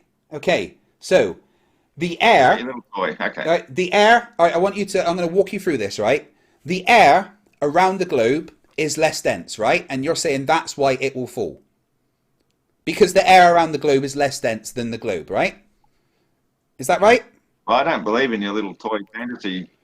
No, globe I'm. there. Regardless of what you believe in, like this ball that I have in my hand, okay? If I let it go, you say it will fall because the air around it is less dense than the ball, right? Yeah. Okay, right. So, why does it go down and not up? Because there's not enough resistance in the air to give it buoyancy. That doesn't But answer the my ground question. Has There's enough resistance. no, The ground has enough resistance. to doesn't give it answer my buoyancy. question. Doesn't The answer air my does question. not. Right. So it Go, takes the right. path of least resistance to a place of more Okay. resistance. All right. It Let's. answers your question. No, it doesn't. Just because And we can't it understand doesn't. and you It want to doesn't. talk And let me over it. explain why. Yeah, Right. Right. Let me explain why what you've just said doesn't answer my question. Because you told me the ball. You told me the ball will fall because the air is less dense, meaning it will fall through the less And the dense ball. thing. Yes. Right. However, Yeah. the air is less dense above it than below it. So what? Which means that So to follow, the air which below it, wait, stop, more stop, resistance. stop. Let me finish my point. Oh, Which, okay. which Oh, means, stop. which means that You make your point, if it is sorry. following the path of least resistance, it will go up because that is where the less resistive stuff is. This is your argument that you are making. You are it's saying, not. yes, it is. You are saying that things fall No. because. Density Shut up! and I'm talking. Buoyancy. What part about buoyancy don't you get? Yeah, and that's what I'm trying to explain. You are saying that the air around it is less dense, which is why it will It's not fall. buoyant. But the air That's right. above it is even less dense than the air underneath it. So No, according to your logic, not. your logic, your it should go up logic. and not down. That's your logic. No, That's that's your logic. that's I literally. said, and buoyancy. Does the air give it buoyancy? No, it doesn't. Does the ground give it buoyancy? Yes, it does. So the path No. of least resistance is to the place of more resistance, which is the ground. Which No, is the there. path of least So resistance stop- is stop through the trying to less put dense material. idiotic No, concepts Flat of into Jesus, what I'm Flat of saying Jesus. is This happening. is your argument. You say things fall it's not. through. The, It's not you, my argument. yes, It's it your is. argument. No. Okay, one No, at a thi- time. This is your argument. You are saying things go to the path of least resistance. You are saying things go to the path of least resistance, and the path of least resistance is up. If you can't realize that one simple fact, then you are even more of a moron than I ever thought that you were. Well, and if you say that the path of least resistance is up, then everything should be flying off the surface of the Earth. According to your logic, no, because of gravity, No, according to my motherfucker. logic, it needs According- a resistant force. Air has no resistant force. Yes, it Thermal does. resistant Air force. does. Therefore, the path Air of most least definitely has resistance force. is Okay, Air- right, the flat Earth, So, Aussie very Jesus finish. minimal.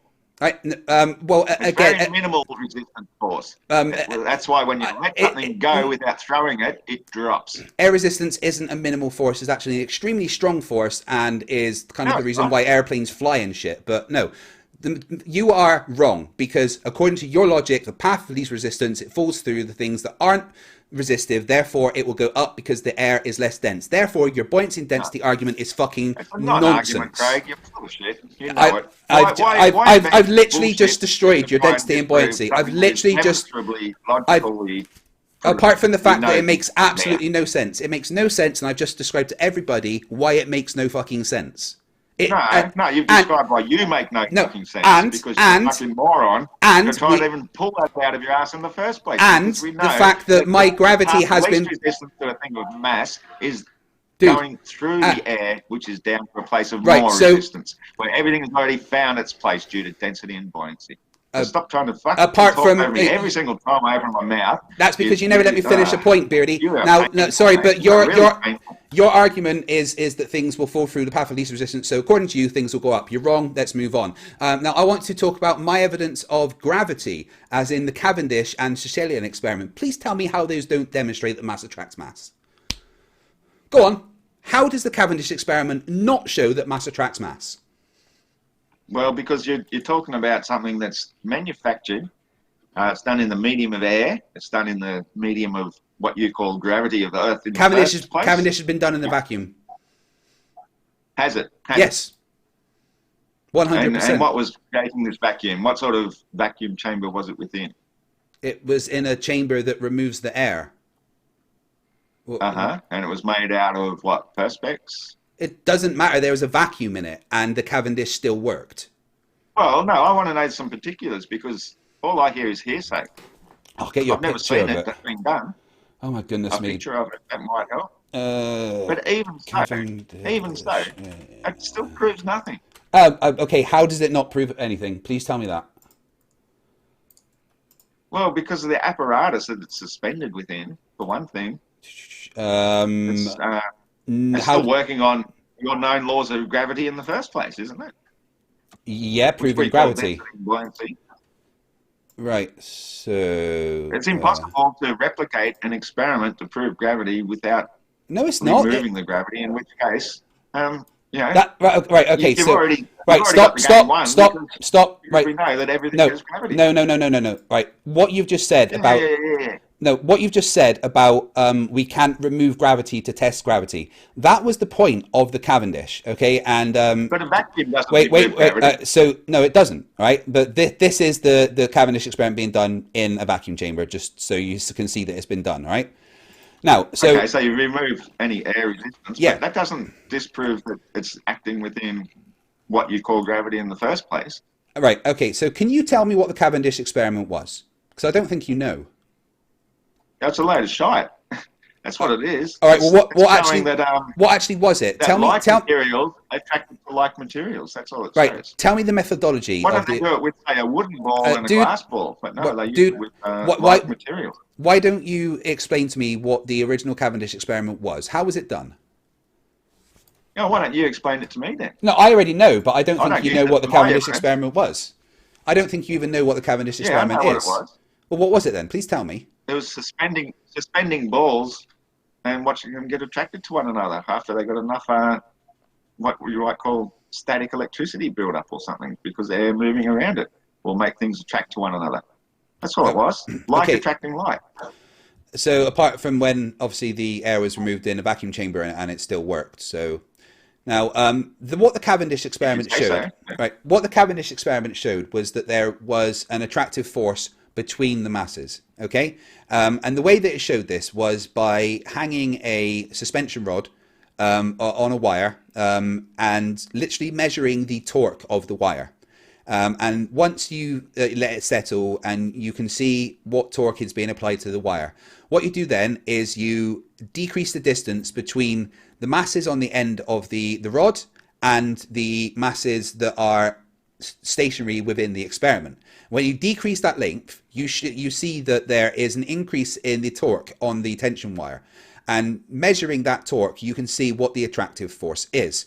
Now, the thing is that the number that Cavendish originally got was so close to what we get now. And every time we do the Cavendish experiment again, no matter the materials, even when it's done within a vacuum chamber, All right, it doesn't matter, even when it's done by someone in this community, a guy called B.M. Furball, right? He's actually built his own Cavendish experiment in his home. Now, whenever it's done, you always get the same numbers, more accurate, because we are getting better with the equipment, but the numbers are always the same, and it always gives us the same gravitational constant, no matter if it's done in a vacuum chamber, no matter what the masses of the weights are made out of. When it's done correctly, you get the same numbers. So how is that possible? I'm quite curious then, Craig. I'm quite curious. So do you say this is an anti-gravity device because it defies gravity to start with and then shows its own mass? How does it defy gravity? Oh, I'm asking you. It doesn't defy gravity. To prove the attraction of mass means it has to override the already attraction of mass of the Earth. So that's what you missed there, okay? So the entire apparatus of the Cavendish experiment is suspended on one plane, all right? Which means that the gravitational attraction down is equal on the entire apparatus, which allows you to measure an attraction on the horizontal plane rather than the vertical, because wouldn't that automatically be attracted towards the center anyway? No. Well, the center of the Earth, right? Everything is being attracted towards the center of the Earth. The entire apparatus is being pulled towards the center of the Earth. So that gives that gives you a net level, okay? Now, because that attraction is the same on all of it, you can measure the attraction on the horizontal rather than the vertical, based on the fact that you change the position of the masses, and it will put a torque on the wire. Torque is just the twisting version of force, so you kind of work it out the same way.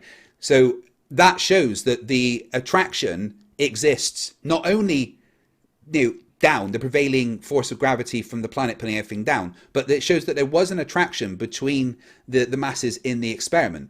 And especially when you put it in a vacuum chamber and you remove air and everything that could be causing something else, it shows the same numbers all of the time.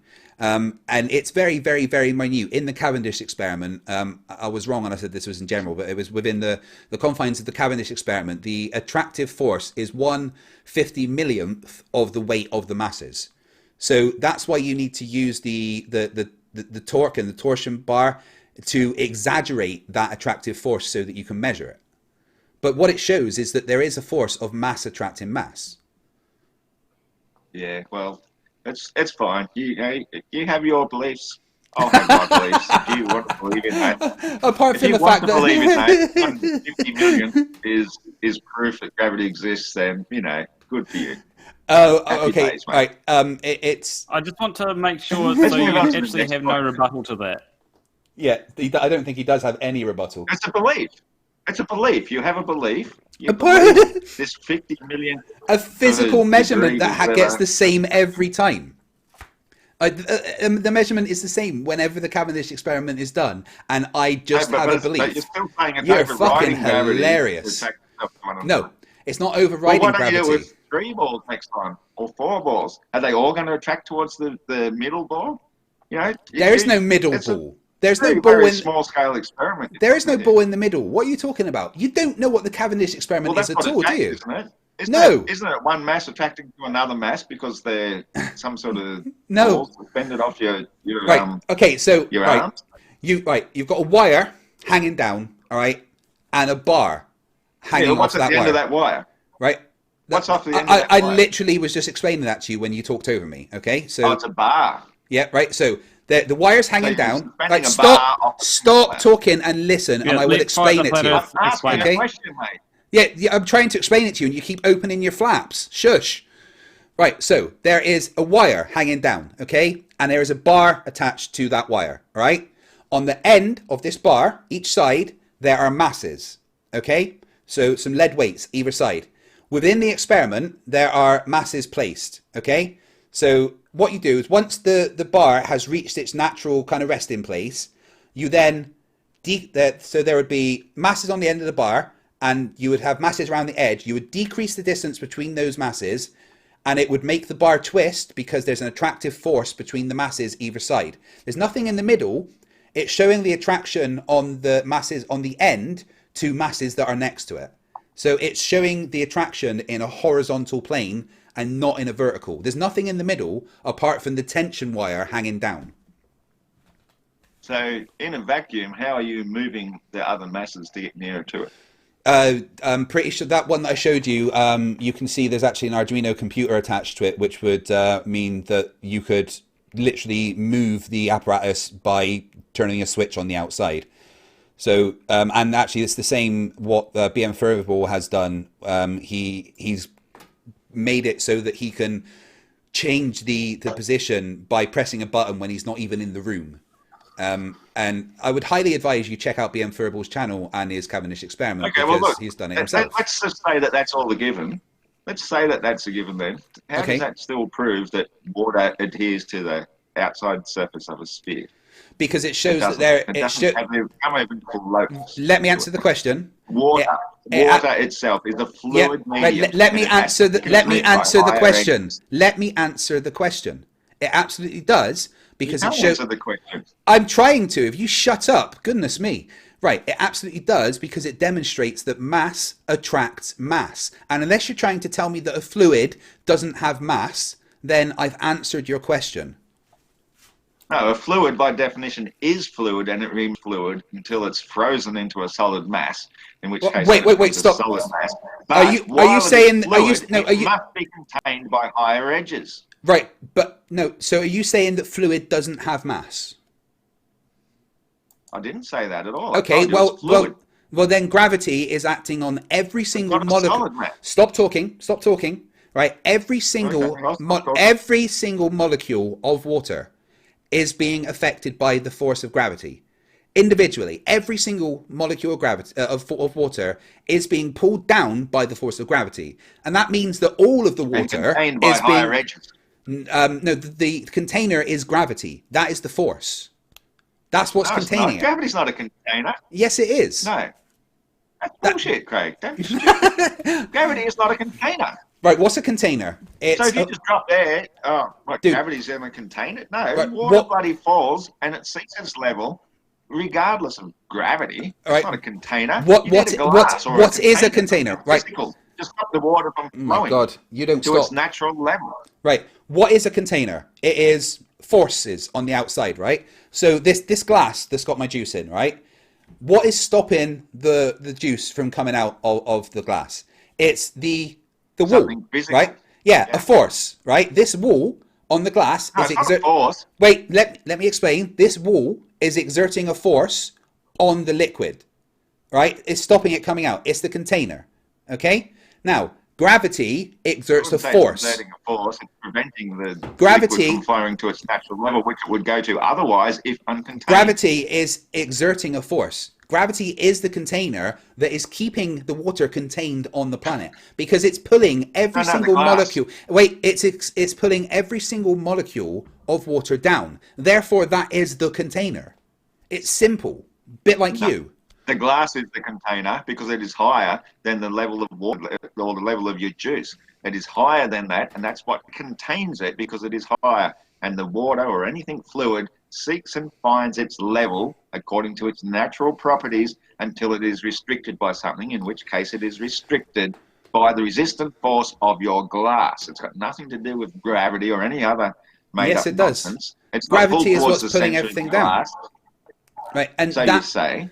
No, but even so, as I said in my opening statement, if we follow the curve, then the land must continue to be curving and therefore be below sea level. And that is nonsensical in every respect. Oh my God, that is so stupid. Contained by higher edges around it, in which case, dude, stop. It is above the water level. Therefore, we know the Earth. Okay, you're starting to gush gallop again. Right. Level as in sea level means exactly that. So you're literally going on the Nathan Oakley route of thinking that Google Earth is a flat Earth model here. Oh my fucking God. No, right, so Earth is that which is above sea level. Right, stop. If you take a point on the shore of Ireland that is 3 feet above sea level, okay? Then you take a point in New York that is 3 feet above sea level, right? And you connect those 2 points, right? They are going to be level. And if that level which is 3 feet above sea level, is on a curve, that means that level is curved because it is always 3 feet above sea level.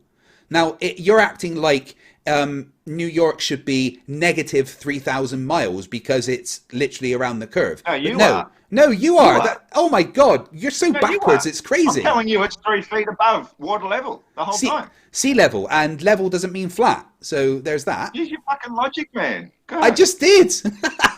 No, you didn't. No. The curve says it's 3,000 feet below that level. No, level. Logic and reality. Level, it just means respect. Like with respect to a height. So level can literally mean level can literally mean not having one side higher than the other. And if that means that, well, because height is on one axis, the up axis. Thanks, Planet Walk. That means that level will be relative to that. So if 3 feet above sea level is the same all around the curve, then that means that level can be curved. It's simple fucking logic. And because gravity is acting on every single molecule of the water at the same time. No, I'm not. I can show you curvature right now. Do you want to see some? You cannot. I absolutely can't show curvature. I absolutely can show you curvature right now. It doesn't exist. Apart from the fact that I can show it to you. I can let's see your CGI rendered image then, if that's what you think you've got.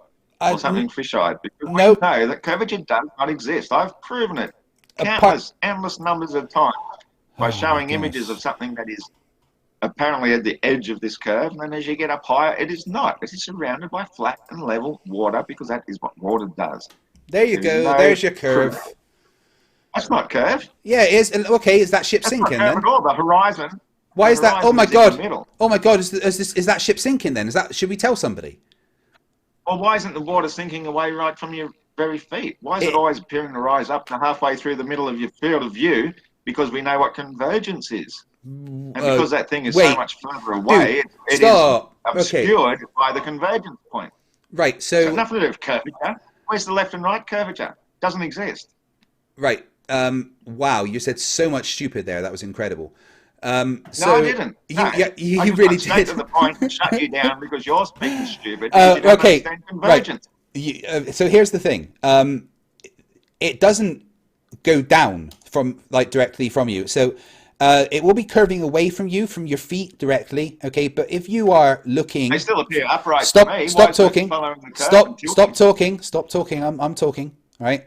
So when you are looking at some eye level and you're looking at the horizon, that means that from your eye level to the horizon, the Earth is literally curving up until it gets to that point, and then it curves away.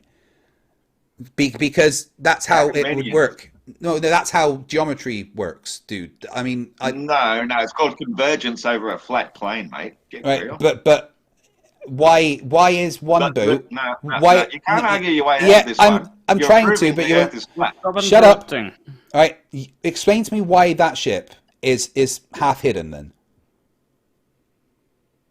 Because it's far distant away. It's hidden by the convergence point, which happens at a certain distance. If you got up higher, you'll be able to see all of it, because it's not hidden by curvature. It's hidden by aspects of perspective, which causes everything to converge towards the center point.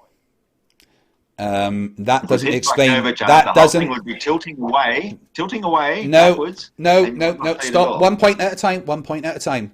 We'll get to that ridiculous tilting away nonsense and prove how stupid you are. But you still haven't explained to me how this ship is half hidden and this ship is not. No, you didn't. How does convergence explain? How does convergence explain? The viewing height determines the convergence point, the obscurity point. But so if you got up no, higher, it doesn't explain why. Stop! You haven't explained why this boat is half hidden. Why is the bottom of it gone? Where's the fucking? Why is it only convergence point? That doesn't explain anything. Talking over me every time I try to explain it to you, Craig, you'd understand that the convergence point means that everything beneath you appears to rise up towards the middle point. That's the convergence point. And because everything beneath you cannot see through, therefore it obscures what is further beyond that point, and the parts which are high enough to still be seen because of their height are still visible. They haven't all shrunk into absolutely nothing, as you would expect. if it was distance diminution to cause everything to oh wait, so disappear in the distance. is it distance obscured? Is it distance It's been diminution, or is it obscured by convergence. is it distance diminution, No, or I is told it you. is it distance diminution, or is it convergence point? Which one is it? You're making up now. It's convergence point. I just kept telling you it's not distance diminution. Why don't you? All right. listen So to us? when is it distance diminution? You're just making shit up now. So right, let's have a. It's not distance diminution. Otherwise, the whole thing would disappear in totality. Okay, slide 21. Let's have a look at more evidence of curvature that you can just hand wave dismiss. It's not curvature, for fuck's sakes. Where's the left to right curvature? That's not how it would work, dumbass. No, of course not. Fight the Flat Earth. I sent you Excuses, a reasons. video of left to right curvature. Wait, I need to get the right. Right, here we go. Right, so evidence of curvature. It's not evidence of curvature again. Absolutely is. Right, let me explain to you what you're seeing here. Mount St. Helens and Mount Rainier, right? Mount St. Helens, the side peak of Mount St. Helens is 6,505 feet above sea level, okay? The peak of Mount Rainier is 14,410 feet above sea level. Now, that means there's a slight problem on the flat Earth, because the peak of Mount Rainier, which again is 14,410 feet above sea level, appears to be below the side peak of Mount St. Helens, which again is 6,505 feet above sea level. So there appears to be there appears to be a missing 12,000 feet. Where's that gone? Well, as I said, that's an excellent example of distance diminution. The further something is, the smaller it will appear to be, because it appears to shrink into the distance. Whereas on a curved ball, that whole thing should be completely hidden, I'm sure, if we took Absolutely the not. actual distances into account here. Oh, wow. Now, Okay, how far so away is the viewer of the person who took this picture? 1 second, I'll get the details of that up. It was very, very grainy. I can't read a damn thing on it. Slide, where is it? Slide 22. Oh, wrong one. I've lost the slide. Whilst the Flat Yeah. Earth is getting that Okay. up, how about everybody take a deep breath? It's getting pretty heated. So here is the side view of what you're seeing there. Okay. And you can clearly see that Mount Rainier, the tall one, should be above Mount St. Helens, the smaller one. What one's that? That's 22. Yeah, and that's just proves then the distance diminution effect. The further something is, the lower it will appear to be because of the distance. That's perfectly normal, exactly what you'd expect on a flat Earth. So on a ball Earth, when you took into account all the amount of curvature that should be there, the whole thing is probably well below your curvature. No. Now that's where you're very, very wrong, because these numbers wait, these numbers here, right, that match up with the picture that I showed you of Mount St. Rainier, of Mount St. Helens and Mount Rainier, right, and shows that there should be a certain amount hidden, okay? And when you do the maths, it actually matches exactly the globe Earth model. There is no, well, it should be hidden. The numbers here. Wait. No, I haven't finished. I haven't finished. Right. Right. The numbers based around the amount that is missing prove that there is a curvature that matches what we say there should be, and it explains perfectly why the mountain in the background is missing 12,000 plus. Well, sorry, 8,000 feet. And distance diminution cannot make 8,000 feet of a mountain just randomly disappear, especially when it's behind this mountain and you can just see the peak of Mount Rainier. This demonstrates exactly. Of course, it's distance diminution. Now I'm going to show you another image that is kind of the same. Why don't we finish talking about this one while we're at it? Come on. Well, it's you had a good go at it. I can hold my thumb up and hide the whole moon. Does that it's the same kind of. Than the moon? No, it just means the distance causes things closer to appear bigger than things further. And that's all you've done. You've shown exactly what you'd expect on a planar Earth. No. Because on a planar Earth, the mountain would have been above the peak. Now, look at this picture. No, it wouldn't. Because It would. Now, the diminution effect. there's no such thing. There's no distance. such thing. Now, stop talking and let me explain what you're looking at here. Stop talking and let me explain what you're looking at here. Okay. Yeah. The brilliant thing about this, the brilliant thing about this image is that there is a reference point. Okay. The camera. This is literally just down the road from me as well. The camera is at 210 meters above sea level. All right. That red line, which matches with the top of the Forth Road Bridge Tower, is also 210 meters above sea level. So you've got a reference there, okay? Now, the hills in the background are 500 meters above sea level. There's no distance diminution or anything or perspective that you can argue here because there is a reference point of the two different distances being 210 meters above sea level. That shows that there is something going on here other than just refraction or whatever nonsense you want to say. This shows that there is actual curvature because those hills should be twice as high as that red line. And again, the reference point, the reference point, the reference point. You don't realise that something in the reference point lower and lower to the horizon until it reaches the convergence point. Not when there's a reference point. When you're using a reference point like this, that actually destroys that argument. That's why this was done. That's why the reference point. The fact that the camera is 210 meters above sea level, and so is that red line. The top of those towers are 210 meters above sea level. So both the camera and those towers are 210 meters above sea level, meaning that that is a direct line of sight. So, and then you've got in the distance behind. So it shows that something in the distance appears to shrink. Except that the towers are the same height as the camera height, which means that the ones in the background should be above that red line, because you've got a reference point, which means that you're not having that perspective effect of things looking smaller because you've got this reference point that you've lined it up with. No. I'm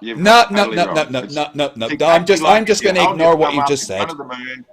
Hold your My God, you're finger fucking up, stupid. And your finger looks much bigger as well. Even if it's at the same level, it will still appear bigger if it's closer.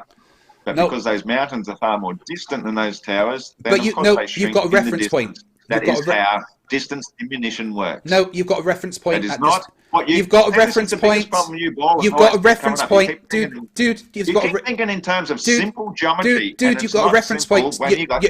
You're missing the one point. You've got a reference point. Therefore, distance diminution, whatever the fuck you're talking about, isn't taken into account because there's a reference point. Stop missing the simple fucking facts. It's closer. Nah, but it's closer. That doesn't matter. Much closer than the mountain. Hold up. Why don't you shut up for a second? My fucking God, you moron. Response. The towers are much closer, therefore they will appear bigger. Distance diminution works. Not when you have that. No, because you've got that reference point. You fucking idiot. You're so stupid. It's beyond belief. No, you are so stupid. So, you believe something far distant should appear bigger than something much closer. Not when you got a reference point, you moron. Flat Earth Aussie Jesus. Do you know what a reference point is? Closer. Yeah, it's the do you thing know which what a is much reference closer point than is? far distant mountains. I don't think he does know what a But do you know what it reference actually does? Well, it gives you a reference to how far away it is compared to something further away, which will appear smaller because it is further away. Yes, I do. Fight the Flat Earth, I think you might have to explain what a reference point actually does. Okay, so the fact that you've got...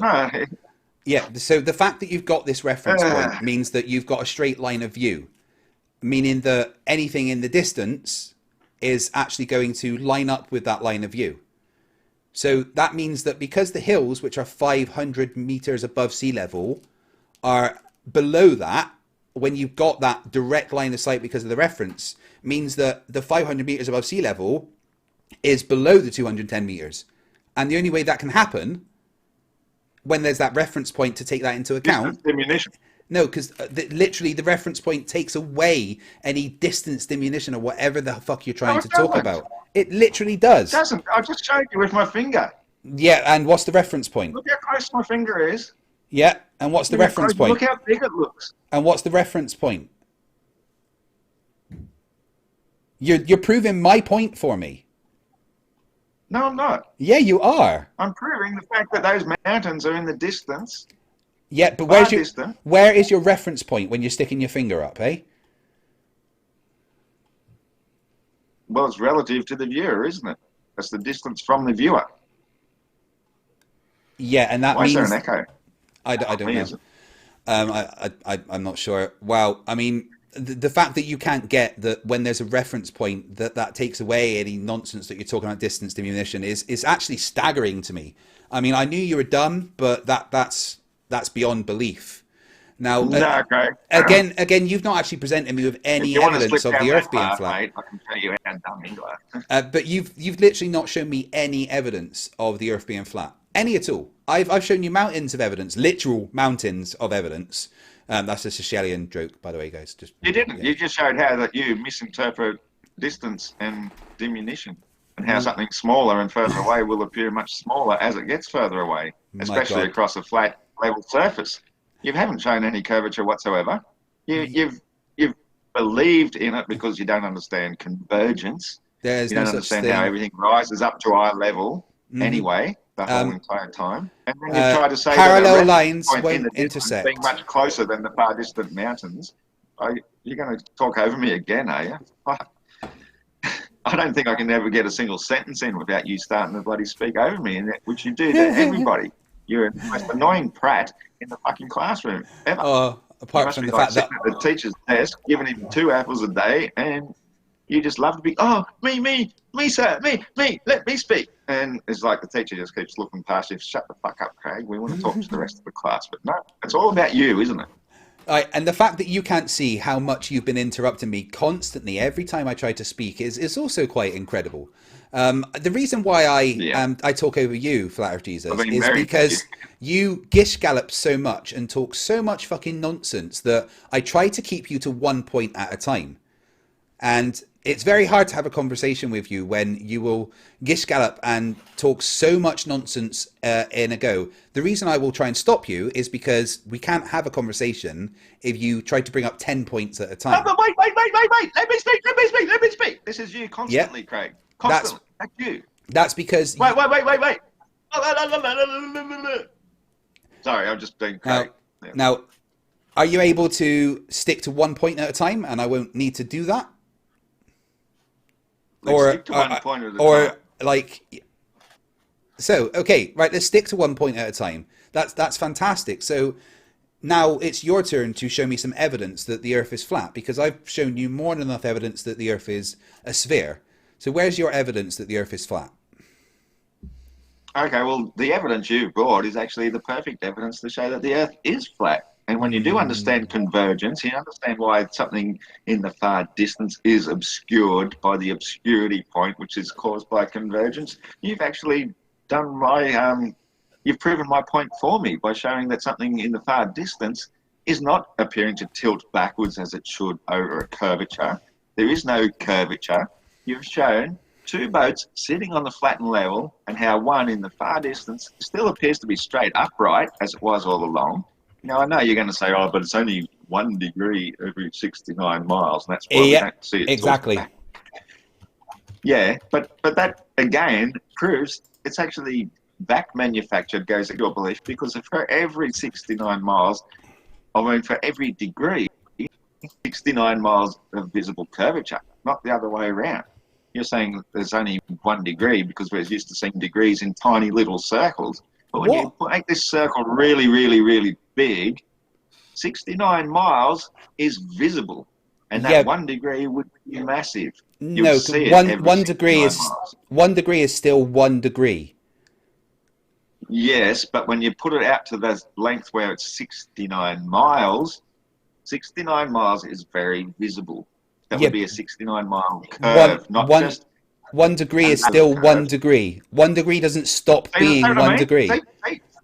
See, that's my whole point. It is 69 miles is 1 degree. Yeah, so you're still not going to see a tilt because it's 1 degree. What don't you understand? You would see it. No, it's 1 degree. You're not going to see 1 degree. Sometimes you can see an horizon which is at least 69 miles long, and it is perfectly flat from one end to the next. You should see a degree of curvature. It should be visible. It should be obvious. It's not there. It doesn't exist.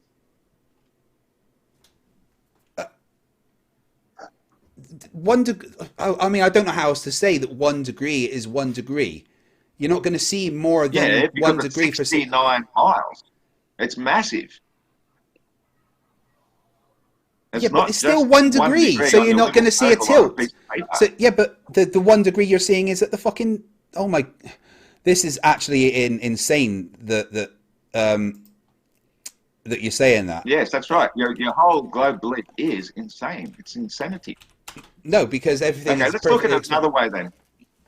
Let's look at another way, since you're asking me for a proof. Yeah, let's go on. Back engineer, according to the belief of the globe, right? You've got a radius of approximately 4,000 miles, which would mean if you're on the surface of this globe doing this 0.00067 RPM, that this point on a 4,000 mile long tether is actually going about 1,040 miles per hour, which is about twice the speed of your average airliner. This is the surface of the plane you believe we're living upon, or the planet, as you believe. How the hell are you not feeling that?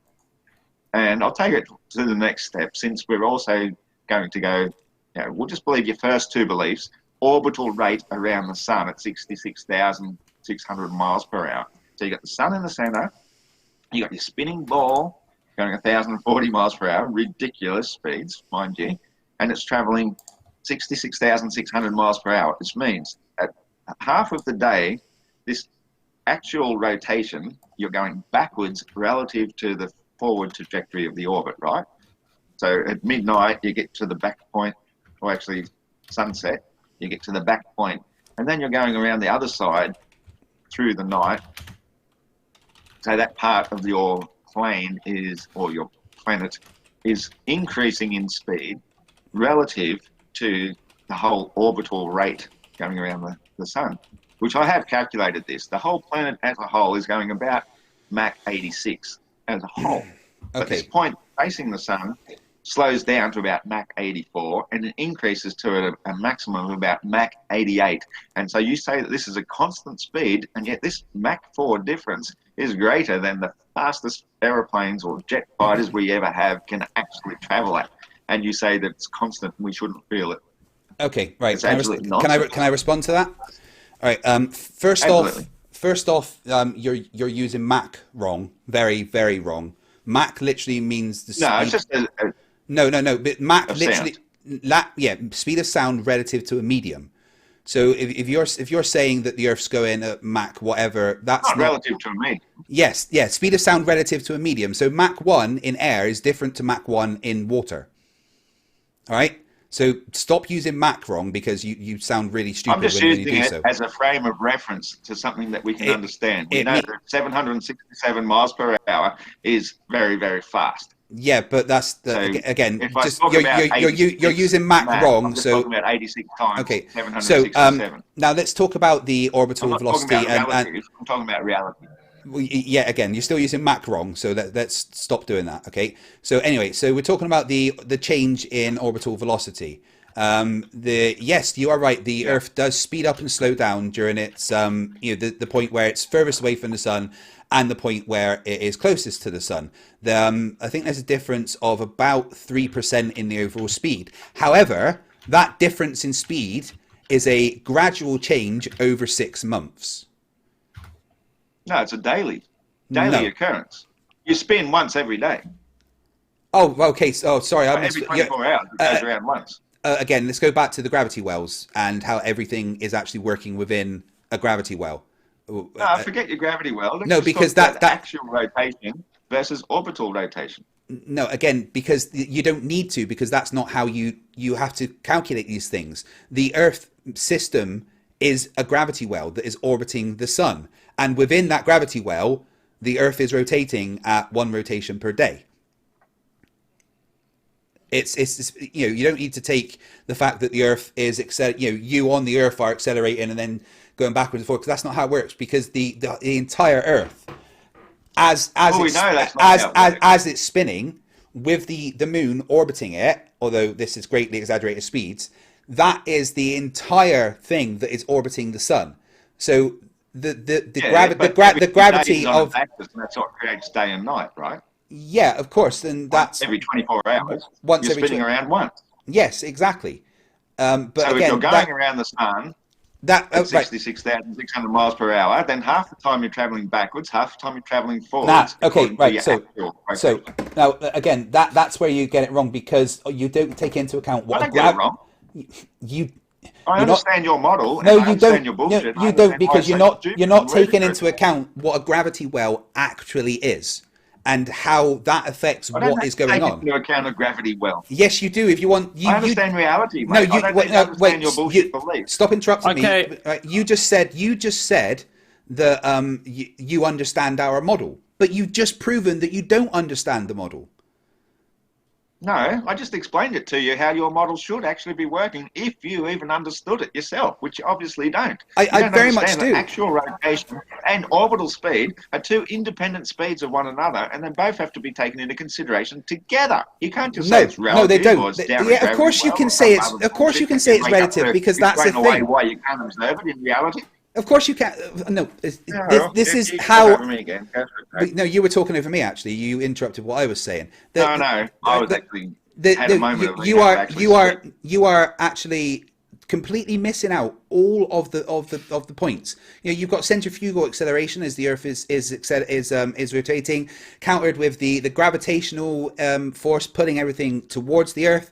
The net forces are what you need to take into account, and the fact that rotation is happening within the gravity well means that you don't need to take that rotation into account in regards to the rotation around the sun. That's literally not how it works. I don't know how many times I can explain it to you. The gravity wells are what is orbiting each other. The gravity well of the Earth-Moon system is orbiting the gravity well of our star, which is orbiting the gravity well of the center of our galaxy. That's how it works, and that's what you need to take into account. It's simple.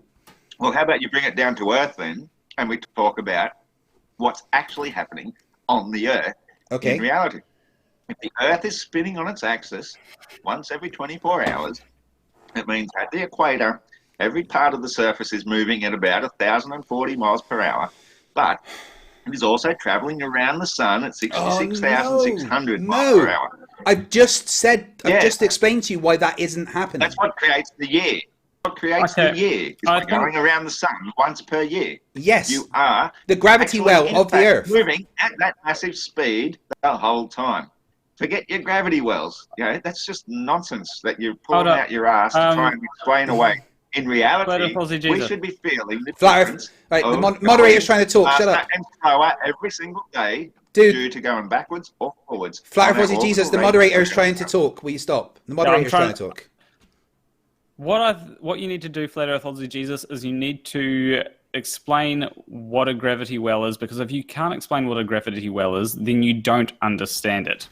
You don't understand the point that Craig's trying to make. No, the point is, I don't have to manufacture bullshit and try to explain bullshit in order to explain reality.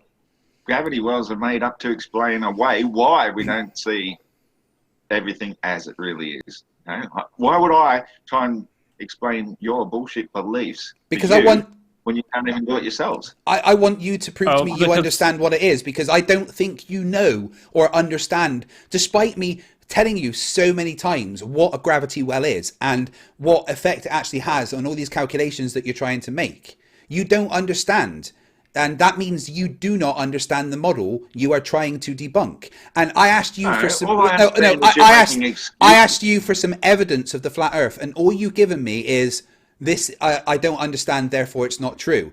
Give me some actual evidence that. No. Give me some actual evidence that the Earth is flat. You make up excuses. I asked you for a reason to explain why we don't feel the acceleration as we're going forwards and backwards in these massive and I explained every day, and you just make up gravity well explains it. Okay, but again, that's not positive evidence for the flat Earth. That is negative evidence for the globe Earth, because you don't understand. Personal incredulity is not an argument. How about you now actually provide me with some I can't do that.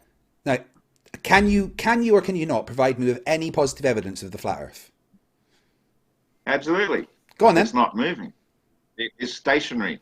I've shown you evidence that it is moving. Bob's gyro compass showed that it's rotating. No. You brought up excuses for why we can't detect the motion, but you say we're moving these incredible speeds, which we obviously obviously stationary. Dude, right at the beginning, obviously not moving. Right at the beginning, and feel that for ourselves. Right at the beginning, in my opening statement, I gave you evidence that the Earth was in fact rotating. No, you didn't. Yes, I did. I showed you the gyro compass experiment that was done by Bob and his buddies. The gyro compass experiment shows that the stars are moving. It doesn't show that the ground beneath. Sorry, not gyro compass. I meant a ring laser gyro. And no, it 100% cannot show that the stars are moving because it only registers what is going on inside the fiber optic gyro. Nothing outside can affect it. It can't see the stars. Well, everybody I speak to doesn't seem to really understand how these ring laser gyros work. I do. Anyway. I've been studying them quite extensively. But all I'm saying is they're showing results that we would expect that if the stars are moving around above us, they can back engineer it to make it look as though we were ourselves moving while the stars are remaining stationary. But this is the physics around how the fiber optic gyro works.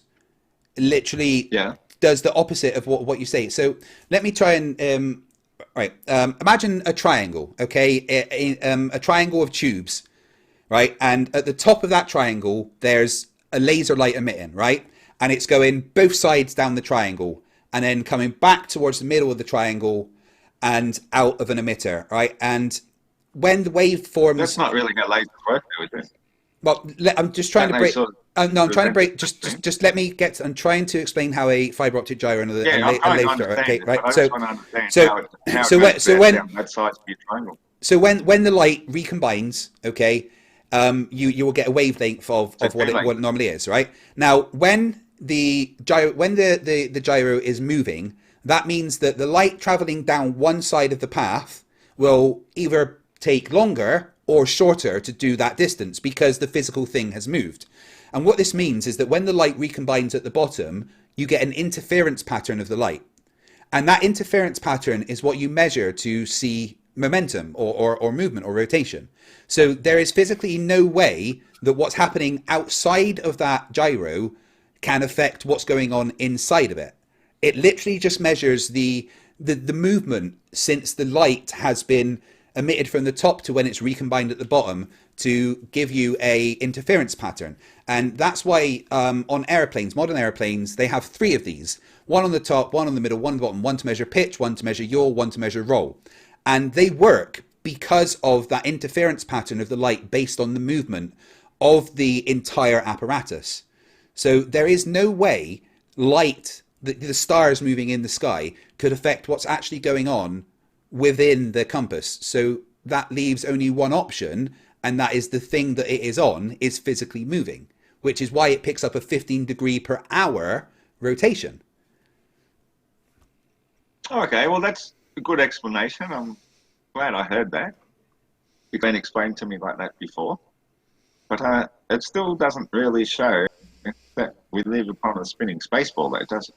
But it's certainly evidence that there's rotation. Maybe then the planar Earth we live upon is itself rotating around the North Pole, a bit like a record.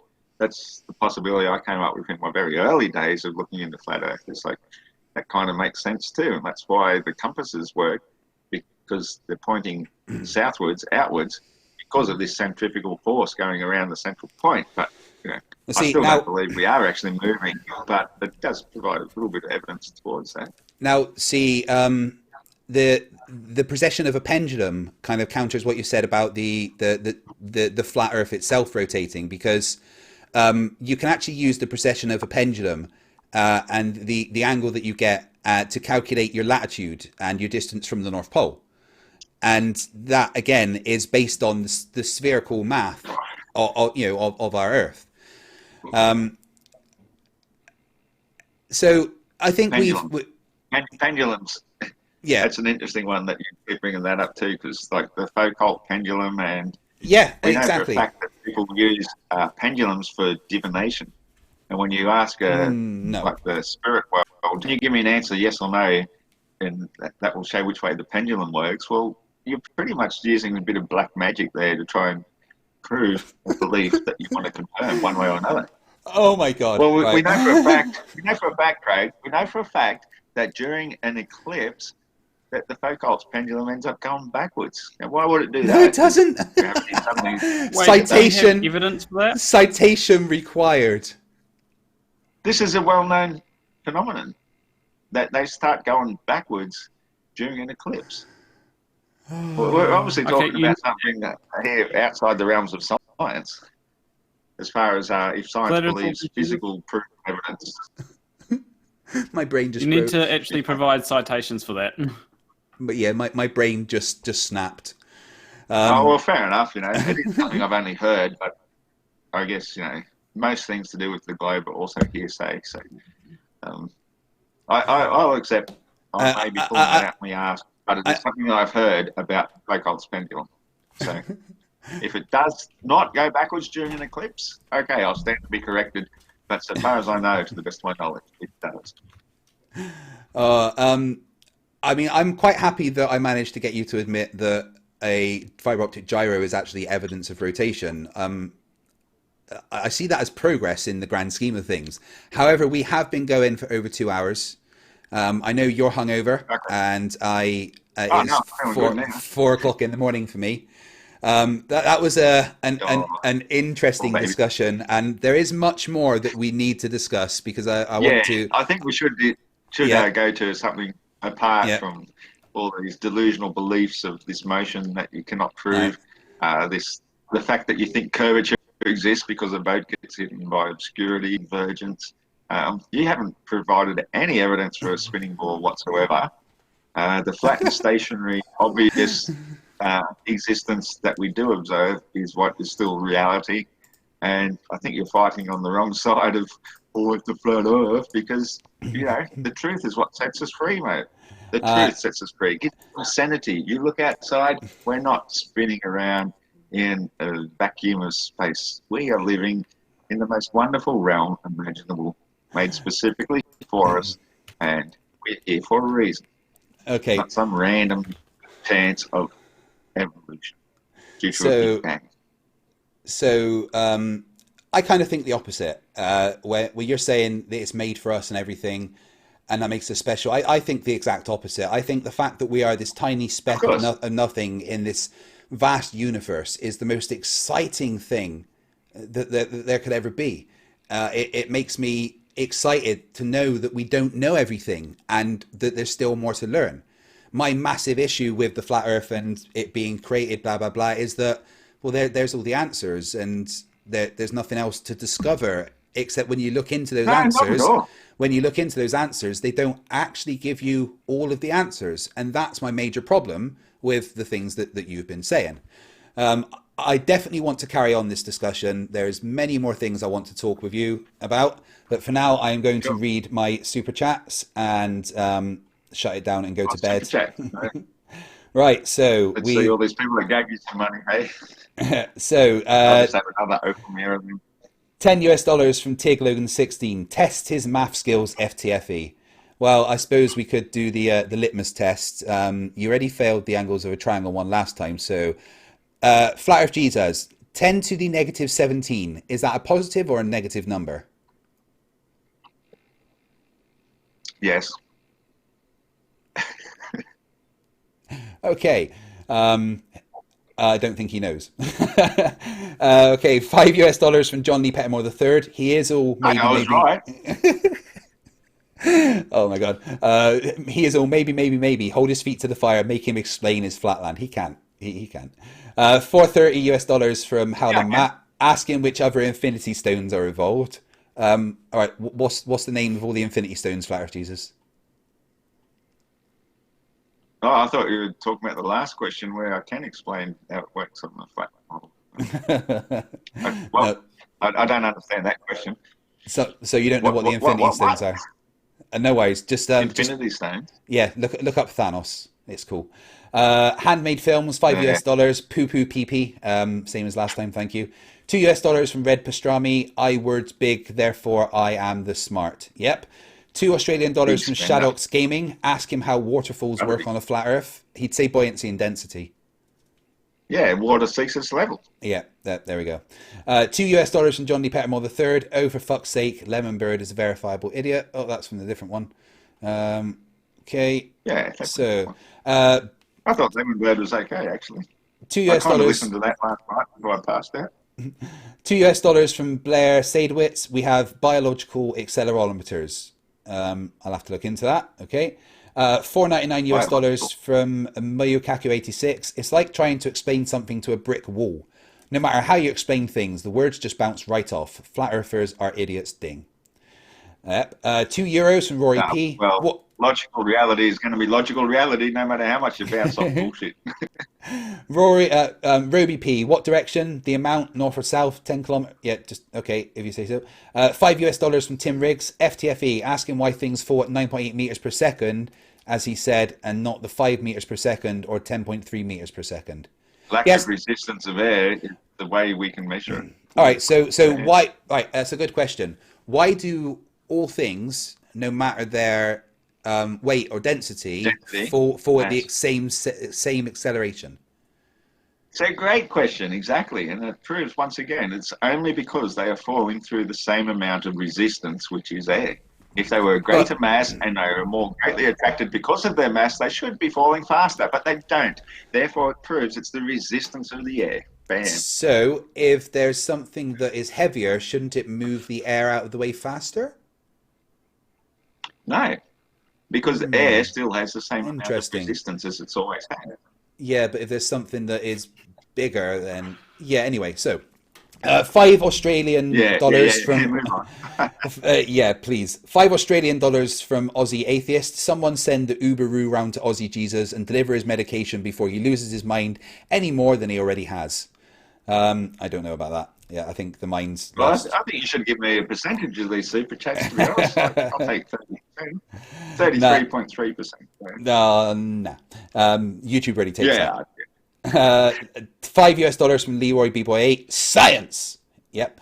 $5 from Tim Pryor. Why is it every one of these debates we're defending our model? It's time to act like flat earthers and make them defend their model with facts. I try to get them to give evidence, but the evidence is always just negative evidence. We're just defending reality as it exists. You're the ones that make up this model, and you have to prove it to show that it exists. It's not up to us to be the providers of proof for what we know. Well, the burden of proof is kind of on you guys, and we constantly ask for evidence, and we get negative evidence for ours. Says we live on a spinning ball in outer space. And I gave evidence for that. But we anyway, do not live on a spinning ball in outer space. If you can prove we live on a spinning ball in outer space, then go ahead and prove it. Bob and Jism did that. I showed but you can't. $2 from Fohammer335. Make it stop talking, please. Flat Earth Aussie Jesus is a moron. Ding. Yeah, he doesn't stop talking. That hurt my feeling. $2 from Bubble Buster. How is a light source, the moon, eclipsed by a shadow? Yeah, that is. I want to talk a lot about the moon, and I think that'll be my next discussion with him. $2 from Mike71. How did tides conform to flat and level? I think he's tides. Yeah. Okay, well that's a good one because tides are caused by the moon, and the moon, by being in existence, it has a repulsive force, like an electromagnetic repulsive force, and as it moves around, it actually pushes the salt water around in front of it, and of course by default behind it. That's why we have 2 tides per day. It's not pulled around once by one moon going around us as we're going around the sun. We've got 2 tides every day. And So- you can see the higher tide always coming in advance of the approaching moon. Are you saying salt water is magnetic? No. I'm saying it is being repulsed in some manner. By what? So what repulsion force, some sort of electromagnetic force that keeps the moon aloft in the first place, it pushes against the water, which moves the whole oceans around in front and behind it. I don't know what exactly. We don't know what. There it is. We don't know what. Oh well, to be fair, you've had a fair few hundred years. Of mass, right? Of the gravitational pull of the moon. Guys, you hear that? I don't know what it is, but I know for a fact it's not the gravitational attraction of mass. That's flat earthers summed up, really. Because I've observed it. Now I've got 33. I go out and I look at the moon constantly. I know the tides. and they are not being pulled around by the moon, Okay, which I only got goes around us once a day. from Sleet 33 Australian dollars. Tell Flat Earth Aussie Jesus I'm in Sydney and will happily provide personal demonstrations of a fibre optic gyroscope and why they do the same as Foucault pendulums. Yeah, that's the calculation I was trying to do. The 15 degrees per hour of the sine of latitude, you can calculate, you know, how far away from North Pole you are and stuff. So 66.6. 33.33. Surely that's more. That's what you got to worry about, the 33s. Did you see me debate 33 UC? No. No, he's worse than you. $199 US from Zappa Beefart. Why didn't you just fly Frodo to Mount Doom? That's for you, Gandalf. Oh, he could have on a drone and dropped the ring from there, you know, Right, like why didn't they do that? They should have just flown straight to Mount Doom and just dropped. Didn't need free movies, did you? Yeah. Fucking Use hell. a drone, mate. Oh, God. Well, they had big ass eagles. What were those big birds called? Hey, where would I come into that picture if Gandalf the Grey wasn't there and didn't return as Gandalf the White? This is ruined if you choose drone. Here's the thing about Gandalf, right? He's an absolute dick. See what Gandalf did was, right, he told the rest of his party to bugger off and then stole all the XP from killing the Balrog, and that's why he came back as Gandalf the White. Oh, but he's down in the abyss.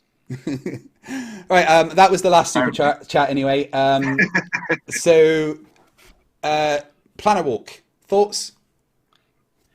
My thoughts is I think you both could have been a bit more, or quite more cordial than you were. Bullshit, but yeah, fuck you, you cunt. Let's give it to Planner Walk. Yeah, bloody Kiwis, eh? But I think my thoughts is that Flat Earth Aussie Jesus, you definitely need to provide more evidence for your things. I actually searched up the thing about eclipses, and apparently they actually, from what I can tell, the pendulum moves faster during an eclipse, not the other way. So Interesting. Just something. As I say, I'm definitely not an expert on pendulums and so Why forth, would that? but I'm going to look into that because I don't know why that would be. Yeah. And why would it speed up either? Yeah. Yeah, that is a good question. But yeah, I think that you definitely need to provide more sources and more actual evidence than what you have been. So that's my thoughts. Okay, well, thank you everyone for joining tonight. Thank you, Flat Earth Aussie Jesus, for joining me. Always something. Yeah. No, always great. I'm always happy to have a conversation with you, if I'm allowed to speak. Yeah, I don't think that Non-Sec's going to be having debates like this anymore, so it's likely to be on my channel from now on, or on Science of Satire or Team Skeptics channel. But yeah, thank you for joining me. Thank you, Planner Walk, for moderating. Thank you, everybody, for watching. My video of Daniel Pratt will be out tomorrow. I was going to get it out yesterday, but my internet died, and then I watched back the video and I thought, you know what, I need to re-record some of that, so I've redone some of it, but it will be out. I set it for 6 p.m. UK time tomorrow. But that's been a fun night, everyone. Thank you very much for watching, and remember, stupidity is not a right. Fight the flat earth. Fight the flat. Fight the flat. Fight the flat. Fight the flat.